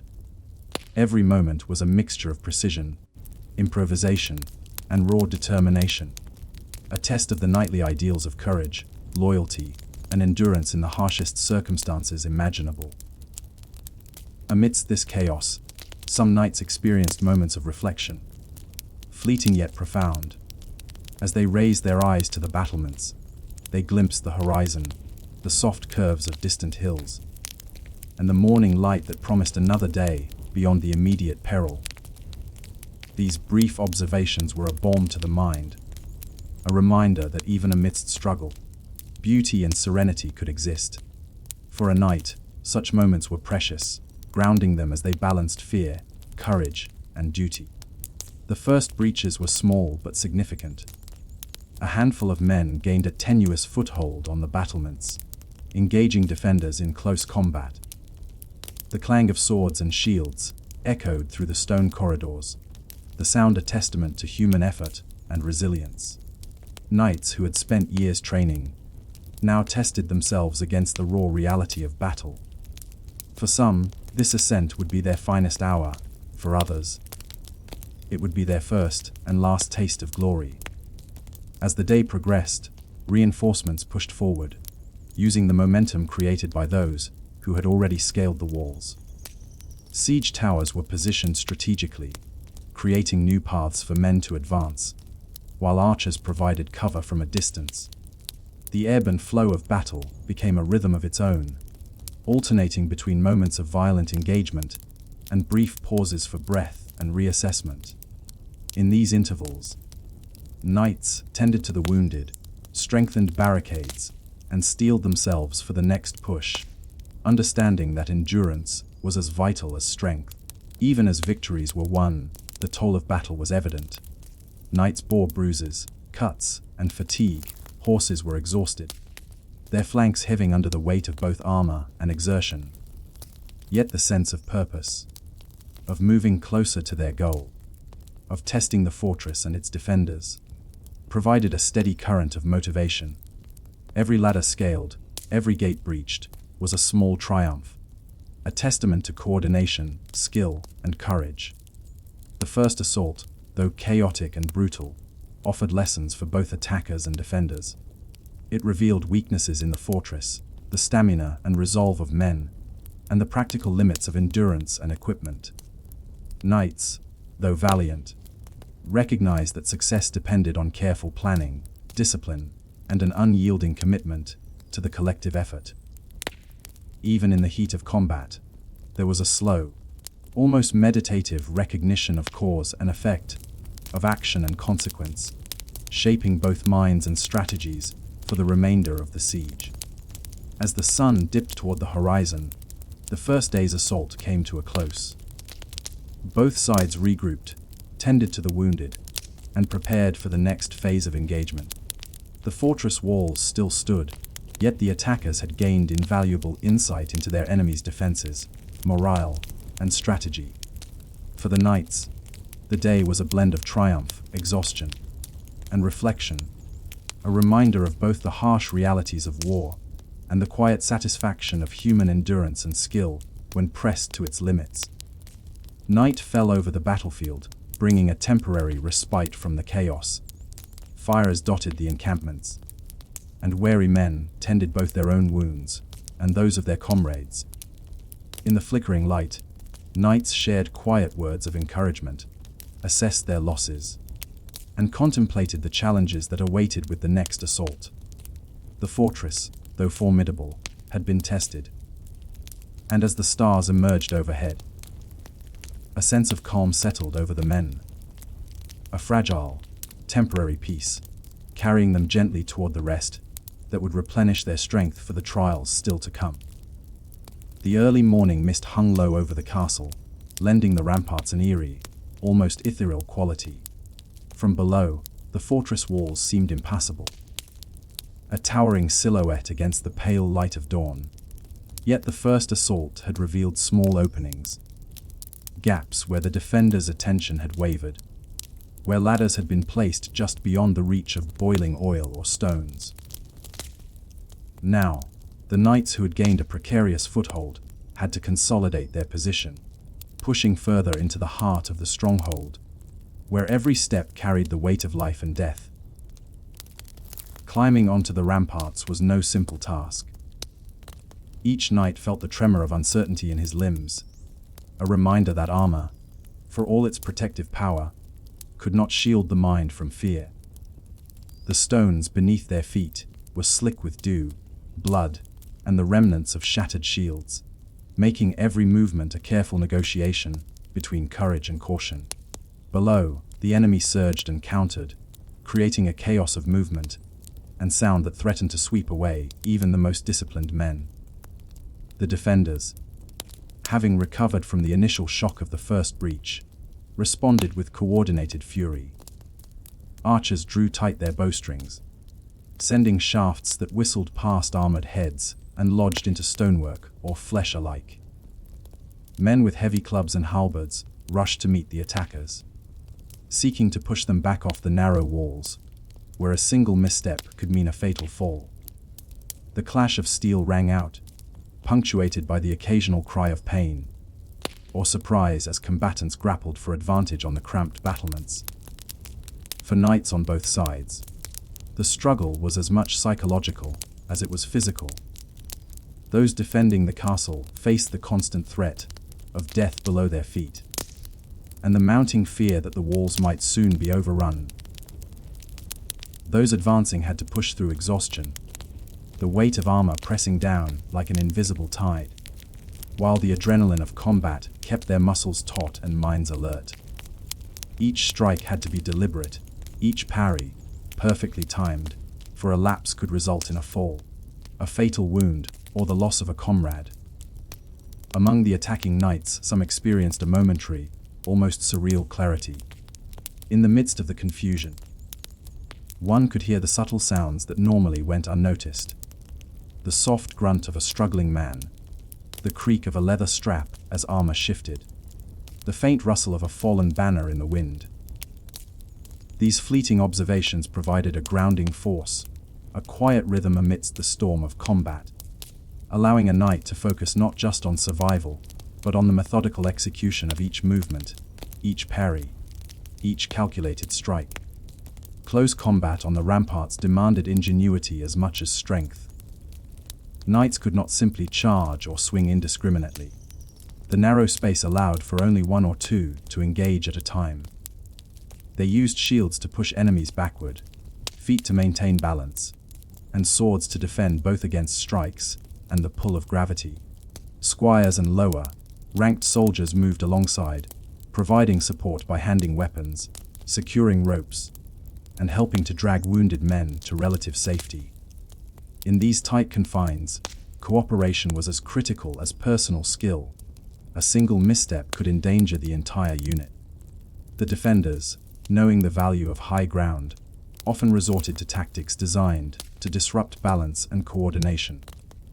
Stones and buckets of boiling oil were poured not indiscriminately, but with precision, targeting those whose foothold appeared weakest. Spears were thrust through narrow embrasures, catching knights in vulnerable gaps between armor plates. Even as attackers advanced, the castle's occupants had the advantage of knowing the terrain, which allowed them to anticipate moves and create deadly choke points along the walls. Knights on both sides were also tested by the sheer endurance required. The morning hours stretched into midday, each swing of a sword and push against an enemy demanding immense physical exertion. The heat of armor under the sun, the continuous exposure to dust, smoke, and the occasional splash of blood, and the unrelenting tension of constant combat, began to weigh on even the strongest men. Yet the rhythm of battle, the familiar cadence of engagement, and the deep-seated sense of duty carried them forward.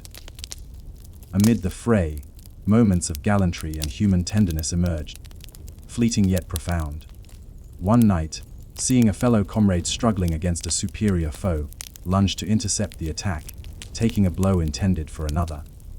Another, wounded and gasping for breath, was helped to a more secure position by a squire, who adjusted his armor and handed him a water flask. Such moments of quiet courage and care, embedded within the chaos, were as essential to morale as victory itself, offering the men brief glimpses of humanity amidst the brutality. The psychological toll of such close combat was immense. Every decision could mean life or death, not just for oneself, but for the knight beside him. The cacophony of clashing metal, the cries of the wounded, the muffled groans of those struggling under armor, and the ever-present awareness of mortal danger, combined to test both mental and physical resilience. Knights learned quickly that fear was not something to suppress entirely but to channel, transforming it into alertness and precision rather than hesitation. The first breaches into the inner courtyard presented new challenges. Narrow passages forced men into single, file lines, where the clash of swords became intimate and relentless. Here, strategy mattered as much as strength. A well-timed strike, a calculated shove, or a deft maneuver could decide the outcome of a skirmish. Knights moved with a mixture of disciplined technique and instinctive reaction, their training honed by years of preparation, now tested in the crucible of real combat. As the hours passed, the lines between attacker and defender blurred. Some men fell, only to be replaced by others who surged forward, driven by camaraderie, fear, or the desire for honor. The rhythm of the struggle created its own sense of order within chaos, a pattern of advance, retreat, and regrouping that allowed both sides to endure far longer than might have seemed possible at the outset. It was a test not only of skill but of spirit, a challenge to maintain focus, courage, and determination even as exhaustion gnawed at the body. By mid-afternoon, small advantages began to emerge. The attackers, having learned from initial errors, coordinated their pushes more effectively, focusing on weak points identified during the morning engagement. Defenders adapted in turn, reinforcing gaps, reallocating archers, and exploiting the terrain to slow or redirect the advancing knights. Each skirmish became a microcosm of the larger siege, a battle of wits, strategy, and endurance played out on the narrow, perilous stage of the ramparts. The human cost of such engagements was evident. Injuries were severe and unrelenting: deep gashes, crushed limbs, and burns from boiling oil. The cries of pain were punctuated by the dull thud of men and horses falling from heights or being driven backward into obstacles. Yet even as some fell, others rose, pressed forward, and continued the struggle, embodying both the resilience and the grim necessity of survival in medieval warfare. As dusk approached, the fighting began to subside temporarily. The attackers held several key sections of the ramparts, though at great cost, while defenders regrouped and tended to their wounded. Exhaustion hung over both sides, the intensity of combat leaving men physically drained and mentally strained. Yet within this temporary lull, there was a quiet satisfaction among the attackers. They had breached the defenses, tested the fortitude of their opponents, and carved out space for the next phase of the siege. Night brought a fragile calm, though sleep was a distant luxury. Fires were lit along the walls. Tending to the wounded continued, and men kept watch for sudden counterattacks. Nights reflected quietly on the day's events, the struggles endured, and the courage witnessed. Though the ramparts were now partially under enemy control, the fortress still posed significant challenges, and both attackers and defenders understood that tomorrow would demand equal, if not greater, effort. As the moon rose above the fortress, casting pale silver light over the battered walls, the men settled into a tense vigil. The struggle within the ramparts had ended for the day, but its echoes would resonate in memory, dreams, and the collective consciousness of all who had taken part. Knights, wary yet unbroken, found moments of quiet reflection, recalling the courage of their comrades, the precision of their training, and the relentless persistence required to survive in a world defined by both honor and brutality. The morning mist clung stubbornly to the outer walls of the fortress, softening the sharp contours of stone and mortar, giving the castle a dreamlike aura despite the grim reality within. The inhabitants stirred cautiously, their movements measured and wary. A siege was never a sudden catastrophe, it was a slow, creeping shadow, tightening its grip day by day, hour by hour. For knights and commoners alike, life under siege tested patience, endurance, and resolve in ways no battlefield could. Inside the castle, the knights began their day, much as they did in preparation for open battle. Though the threats they faced now were less immediate than the chaos of a melee, they were no less insidious. Food stores were counted and rationed, precious grains and salted meats parceled to stretch over uncertain weeks. Water, once taken for granted from wells and cisterns, was monitored carefully. Each bucket carried was a reminder of scarcity, a measure of survival. Knights patrolled the walls, scanning the horizon for signs of enemy movement, their armor muted in the dim dawn light, their steps soft but vigilant. The castle was alive with a tension that was as constant as the stones themselves. Every tower, every battlement, every narrow stairway bore witness to human endurance. Servants moved quietly with trays of the thin, coarse rations that were now the norm, while the garrison repaired sections of the walls, weakened by prior skirmishes or the battering of siege engines. The clang of hammers on stone and iron punctuated the stillness, a harsh rhythm that reminded all that the fortress itself was a living, breathing entity, vulnerable despite its imposing presence. Knights were acutely aware that their role extended beyond combat. Leadership, strategy, and morale were equally vital. They encouraged the wary, soothed the anxious, and disciplined those who faltered. Each decision could mean life or death, not only for themselves but for the hundreds of civilians who had sought refuge behind these stone walls. In many ways, the besieged castle became a microcosm of the feudal world, a delicate balance of authority, responsibility, and human endurance. But the psychological toll of a siege was perhaps the heaviest burden of all. The knowledge that relief might never come, that provisions could run out, or that disease might spread unchecked, created a constant undercurrent of fear.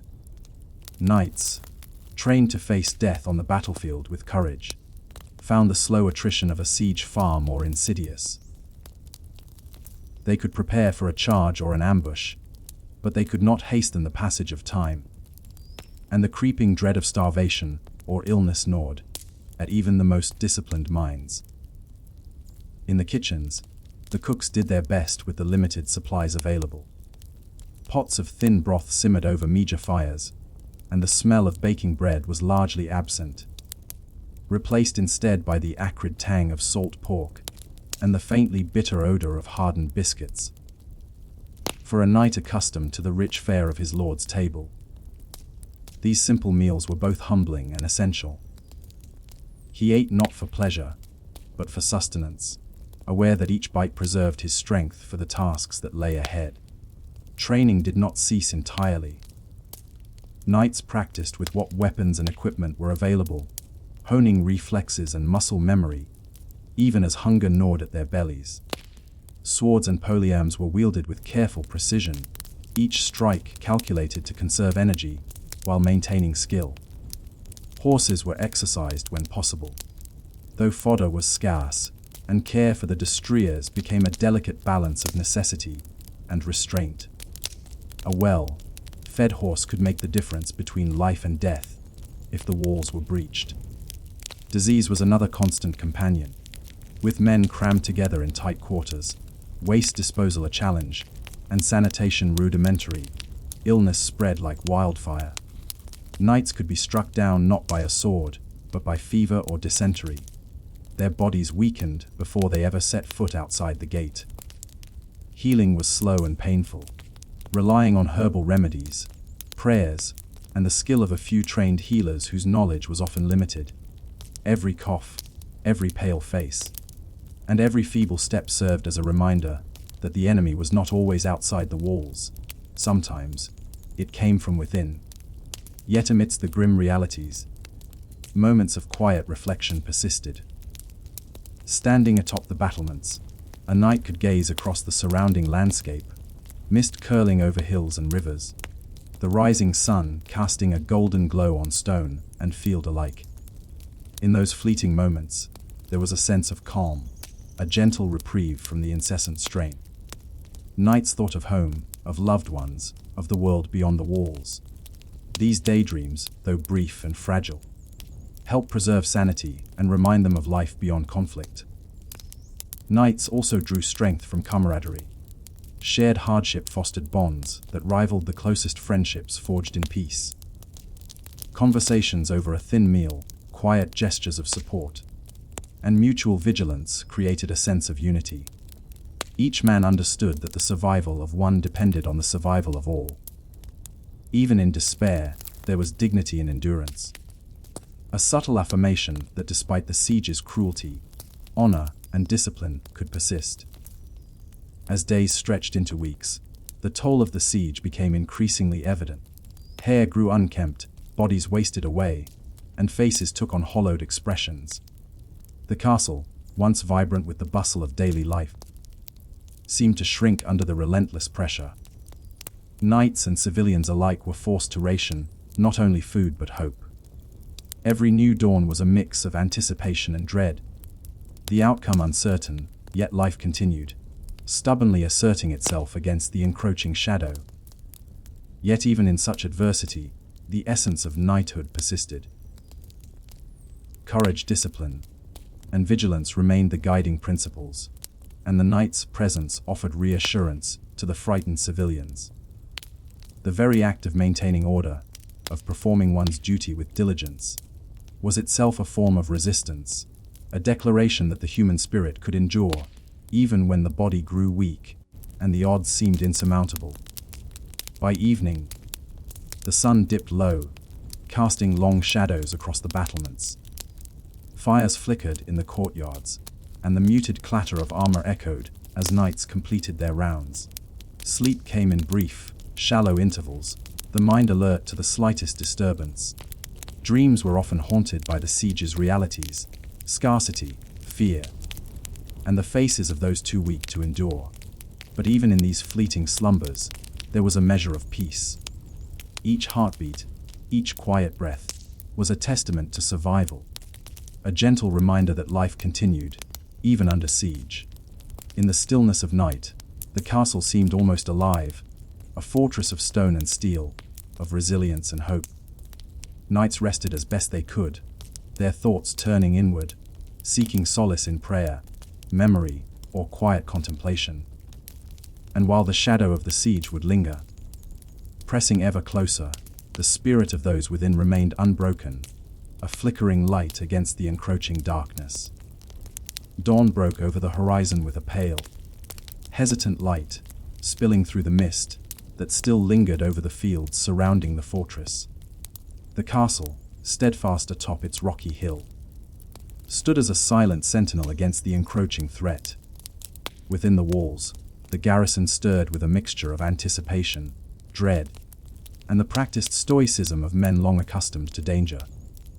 The first assault was always the most perilous, an unpredictable dance of steel, stone, and fire where even the most disciplined knight could meet an untimely end. Knights moved along the ramparts, checking defenses, inspecting bows, crossbows, and the crude catapults hastily constructed to repel invaders. Their armor gleamed faintly in the morning light, polished not for vanity, but for the hope that it might save a life in the chaos to come. Squires scurried beneath their tutelage, readying supplies and carrying messages between towers.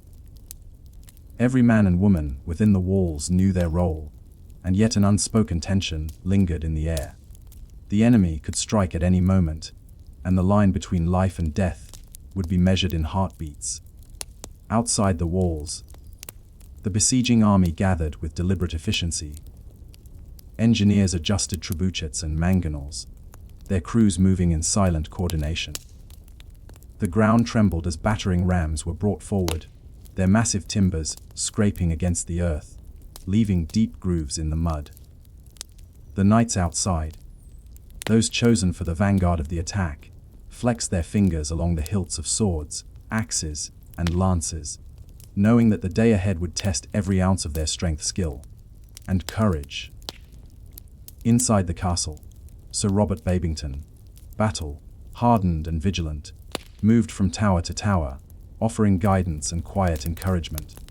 He knew the first assault would be both physical and psychological. The defenders' resolve could falter if fear took hold, and a castle's strength was as much in the hearts of its people as in its stone walls. With each patrol along the battlements, he reminded his men of the stakes: survival, honor, and the defense of those who could not protect themselves. The first signs of the assault came not with the roar of war, but with a low, resonant thud that made the earth shiver beneath the feet of the defenders. Stones dislodged from the outer walls by trebuchets crashed to the ground, kicking up dust and debris. A volley of arrows followed, darkening the sky as they arced over the battlements. Knights raised their shields, and the castle's archers responded with a steady stream of arrows, aiming with careful precision, despite the panic that threatened to erupt in the ranks below. From the walls, the scene resembled a nightmare rendered in slow motion. Men and horses pressed forward in an unyielding tide, faces obscured by steel and dirt. Siege engines groaned as they swung into position, hurling flaming projectiles that struck the outer walls with a resounding crash. Fires erupted on wooden walkways, and smoke coiled into the sky, blurring the line between earth and air. The knights atop the battlements moved methodically, pouring boiling oil and hot sand onto those who dared approach too closely. Each action was deliberate, precise, a testament to the training and discipline that had forged them in earlier battles. Yet for all their skill, the assault was relentless. Siege ladders scraped against stone, and men attempted to scale the walls, despite the defenders' efforts to dislodge them. Steel clanged against steel, as swords met in desperate parries, and the cries of the wounded and dying pierced the thick morning air. Knights on the battlements leaned over to hack at intruders, their blades a flurry of motion, cutting through armor and flesh alike. Squires and servants moved beneath, carrying replacement weapons, water, and messages, understanding that each moment of hesitation could cost lives. Within the castle, civilians were moved to safer quarters. Women and children huddled in the inner halls, their eyes wide with terror, clinging to one another, as the sounds of battle reverberated through stone corridors. The groans of the injured and the wailing of the frightened created a low, mournful symphony. For the knights, every clang of steel and cry of pain was a reminder of the stakes. For the common folk, it was a nightmare of unimaginable scale, a lesson in fear and survival that no lullaby could soothe. By mid-morning, the first wave of attackers began to falter under the defenders' coordinated resistance. Ladders toppled, siege engines burned, and the muddy field before the walls became littered with bodies, both man and horse. Knights moved with deliberate efficiency, not in fury but in the calm, deadly rhythm of trained warriors who had faced death and expected it again. Each strike was measured, each movement was purposeful. The chaos of the attack was tempered by strategy, experience, and the unyielding will to protect those under their care. Yet even as the defenders pushed back the first assault, the toll of the engagement became apparent. Horses screamed as arrows found their marks, knights' armor dented and bloodied, and exhaustion etched itself onto every face. The psychological strain was equally punishing. The constant vigilance, the cacophony of battle, and the knowledge that this assault was only the beginning weighed heavily on all within the walls. Even the bravest knights found themselves pausing to take a deep breath, to steady shaking hands, and to steel their minds for the next wave. Sir Robert moved along the parapets, offering encouragement and assessing the damage. He noted breaches in the outer wall, areas where stones had crumbled and defenders had fallen. Messages were dispatched to the inner towers, instructing reinforcements where needed. He paused for a moment to look over the battlefield below, observing the enemy's movements with the keen eye of a seasoned warrior. Though the first assault had been repelled, he knew the enemy would regroup, that fresh waves of men and siege engines would follow, and that every victory today was temporary, a fleeting reprieve in a long struggle. As the sun reached its zenith, the first assault came to a close. The attackers retreated to regroup, leaving behind bodies, splintered ladders, and smoking siege engines. The castle remained intact, though scars marked its walls, and fatigue weighed heavily on its defenders. Knights took a moment to catch their breath, tend to the wounded, and repair minor damage to the fortifications. The inner halls echoed with quiet prayers of thanks, whispered over the groans of those who had survived, and the bodies of those who had not. In the aftermath, there was an unspoken acknowledgement of resilience. The castle had withstood its first test, and the knights had proven their mettle. Yet there was no joy in victory, only a somber understanding of the toll exacted by war. Tomorrow would bring another assault, and the cycle of preparation, vigilance, and deadly engagement would begin anew. In these moments of uneasy respite, knights reflected on their duty, their courage, and the delicate balance between honor and survival in a world where both were constantly under threat. As night fell, a quiet descended upon the fortress, broken only by the distant sounds of enemy movements and the faint crackle of fires smoldering on the outer walls. Knights stood watch, their eyes alert even as their bodies ached.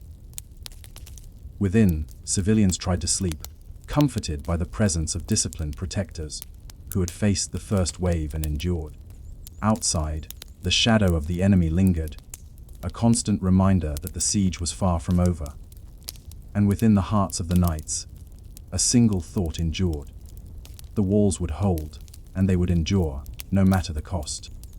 Sir Robert rode at the center of his line, guiding his horse with subtle shifts of weight and the quiet pressure of his legs. His sword rose and fell with precision, striking at any opening in the French defenses.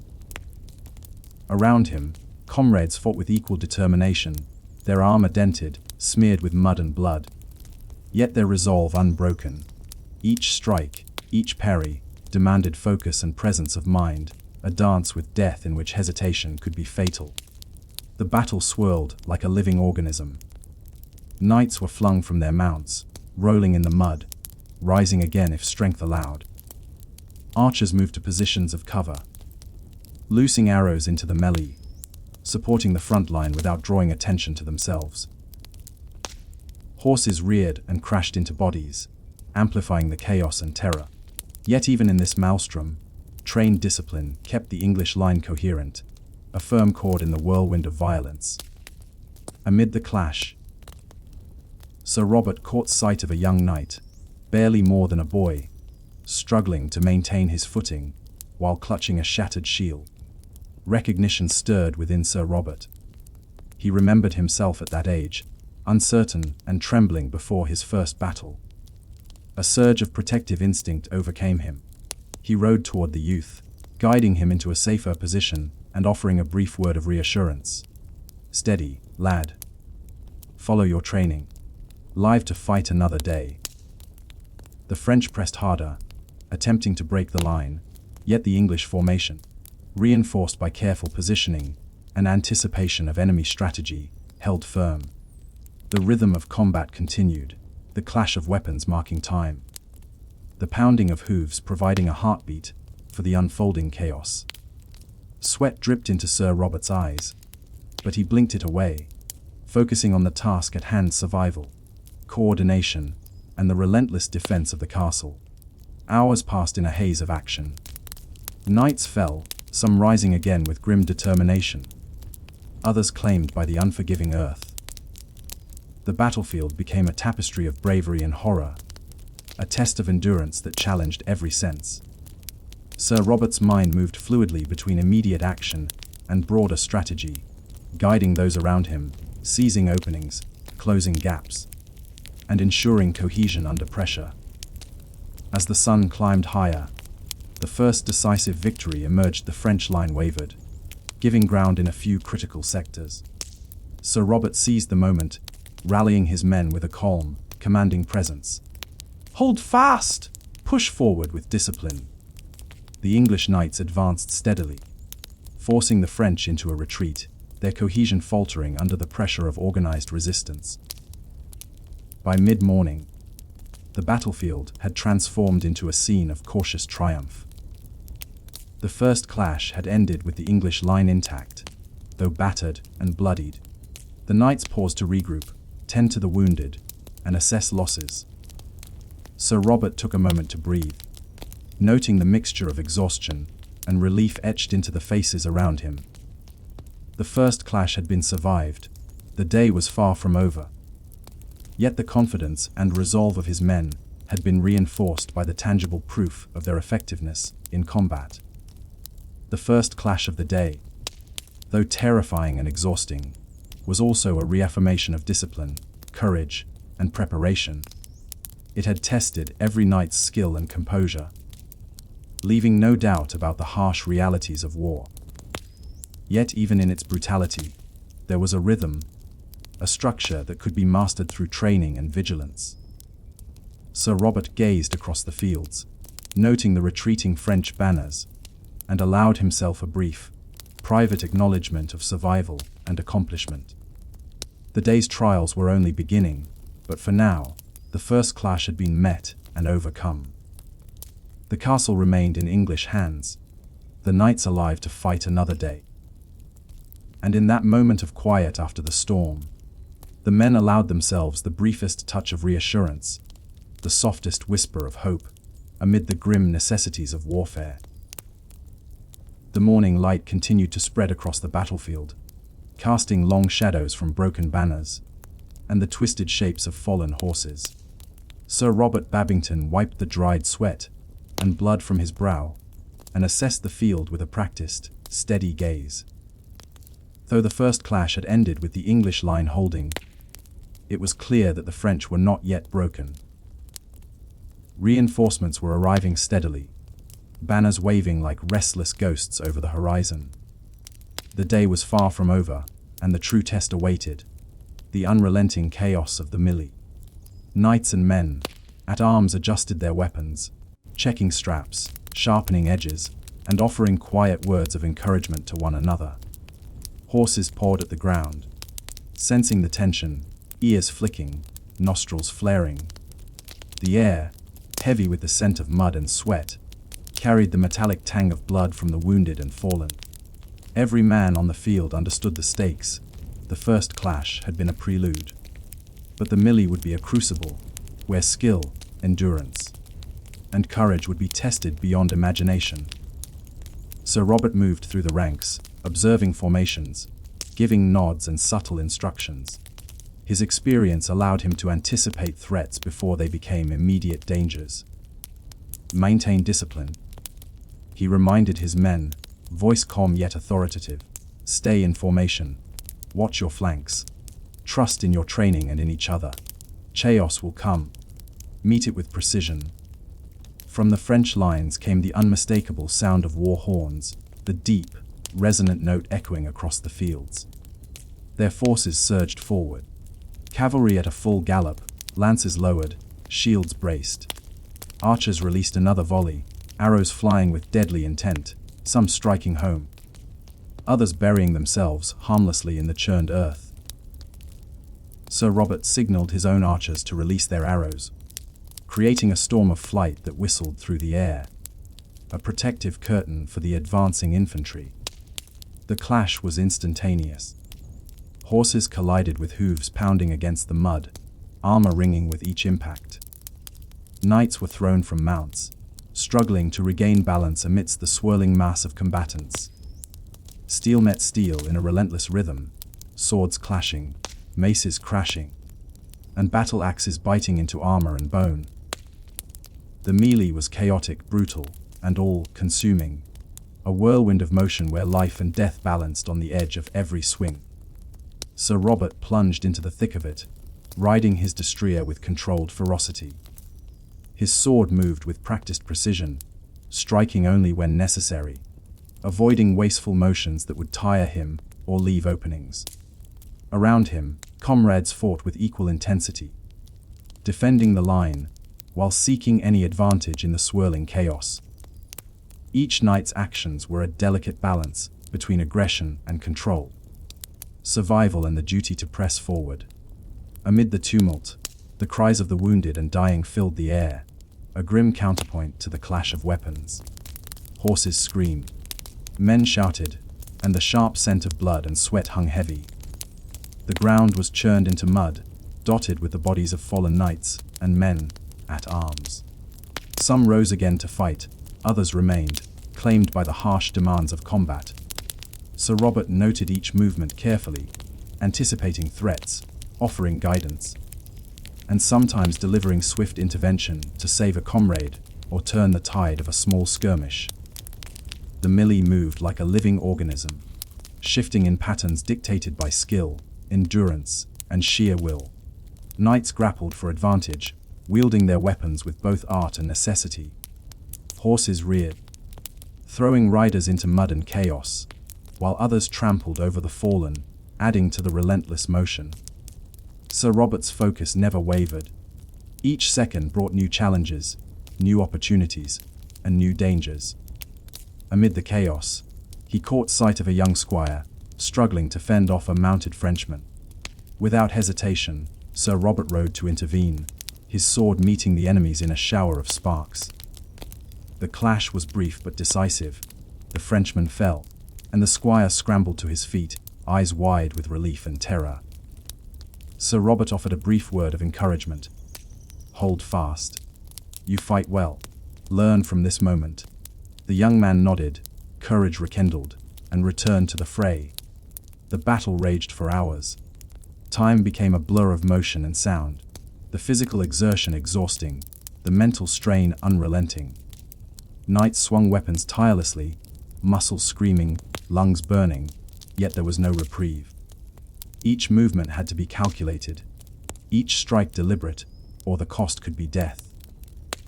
The air was thick with the smell of smoke from fires, the coppery tang of blood, and the fated stench of churned earth.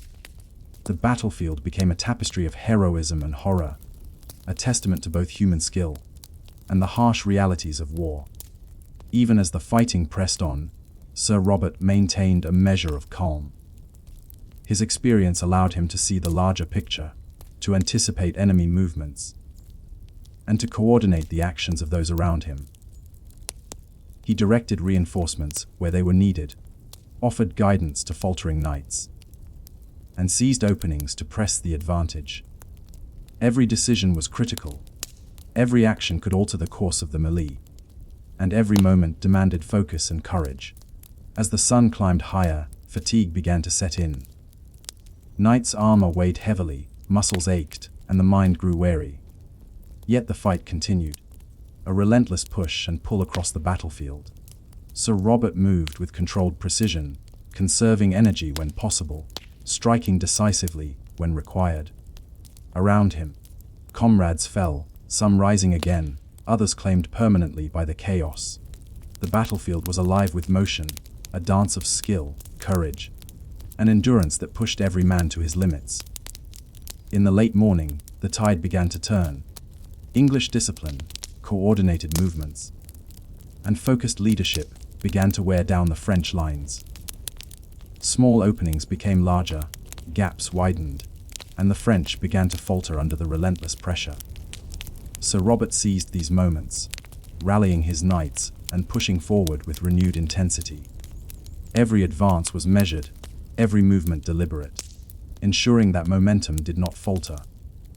By noon, the French lines wavered, giving ground in critical sectors. The English knights pressed the advantage, forcing a retreat and consolidating their position. Sir Robert allowed himself a brief glance over the battlefield, noting the toll exacted by the melee. Bodies lay strewn across the field, some still moving, others still and silent. Horses groaned in pain or exhaustion, archers readied for further action, and the air remained heavy with the lingering scent of battle. The first wave of the melee had passed, leaving behind exhaustion, relief, and the knowledge that the battle was far from over.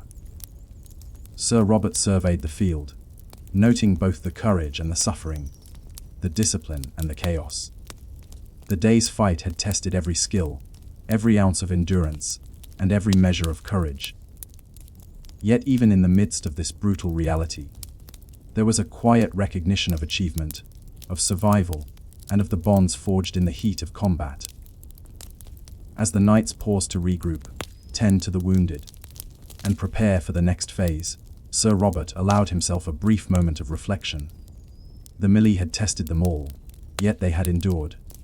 Discipline, courage, and leadership had prevailed, at least for now. And though the day was far from finished, the knowledge that they could survive such chaos provided a quiet reassurance, a momentary calm in the storm of war. The battlefield, though scarred and chaotic, had also demonstrated the strength, skill, and resilience of the knights. Each man, horse, and weapon had played a role in shaping the outcome, and the lessons learned here would carry forward into the continuing struggle. Sir Robert, wary but resolute, prepared to guide his men into the next phase, understanding that the real test of endurance, skill, and courage was yet to come. As the sun began its descent toward the horizon, the battlefield settled into an uneasy silence. The thunder of hooves and clash of steel had given way to a hush broken only by the groans of the wounded and the cawing of scavenging birds. Sir Robert Babington, stood amidst the remnants of the day's conflict, surveying the field with eyes wary from both fatigue and the weight of experience. The ground was scarred and churned, a tapestry of mud, blood, and discarded armor. Broken lances and shattered shields lay scattered like fragments of a violent dream, while the bodies of fallen knights and men at arms rested in uneasy repose. The survivors moved methodically through the aftermath, tending to the injured, offering quiet words to the dying, and retrieving what could be salvaged from the wreckage. Sir Robert's destrier, sweat, streaked and exhausted, pawed at the mud as the knight dismounted. He had witnessed much in his long years of service, yet the toll of today pressed upon him with unusual heaviness. The young and old alike had fought bravely, yet so many had fallen or been grievously wounded. The harsh truth of knighthood, the ever-present proximity of death, was never more apparent than in the aftermath of such a battle. The chaplains moved among the men, offering prayers and administering last rites where needed. Their voices, soft and measured, carried over the field, a gentle counterpoint to the horror that surrounded them. Knights knelt quietly, either in silent contemplation or in whispered prayer, their armor clinking softly as they moved with care. The rituals provided a small measure of solace, a recognition that even amidst violence, there remained a sense of order, a connection to the divine, and a moment of reflection. Sir Robert walked among the men, offering encouragement and reassurance. "You have fought well," he said softly to a group of young squires who had returned unscathed but shaken. "The day was hard, the enemy fierce, and yet you endured. Remember these lessons, of courage, of discipline, and of the bonds forged in battle. They will guide you in the days to come." The young men nodded, eyes wide with a mix of fear, awe, and burgeoning respect. In the crucible of combat, they had glimpsed the harsh truths of knighthood, and they had survived.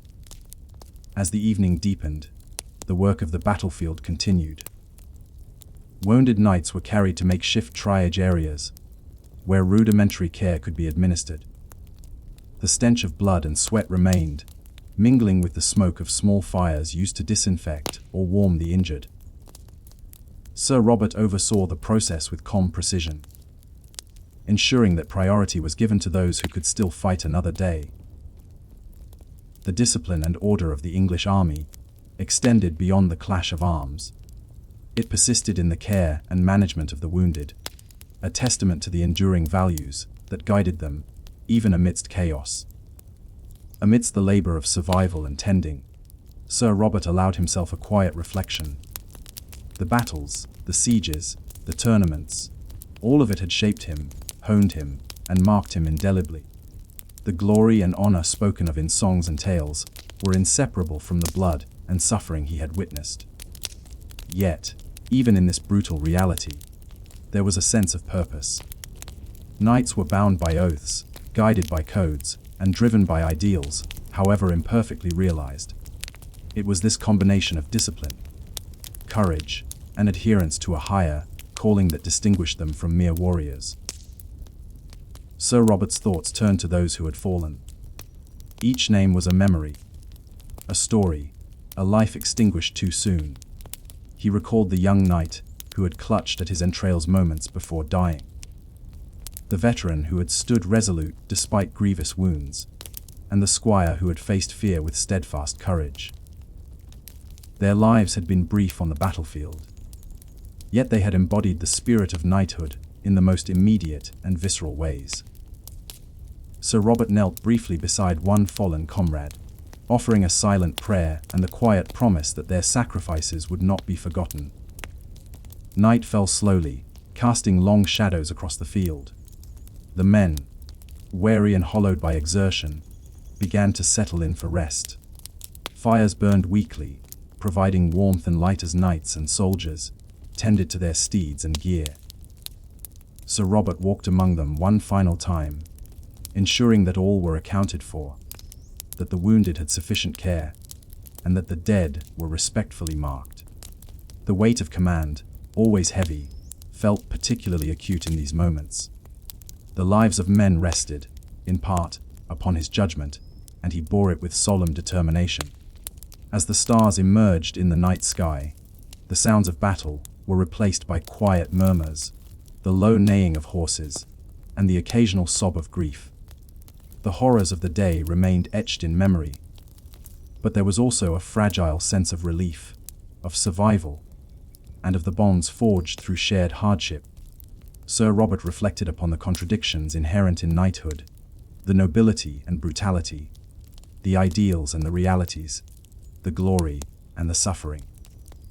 Each knight carried these contradictions within him, a testament to the human capacity for both courage and resilience in the face of adversity.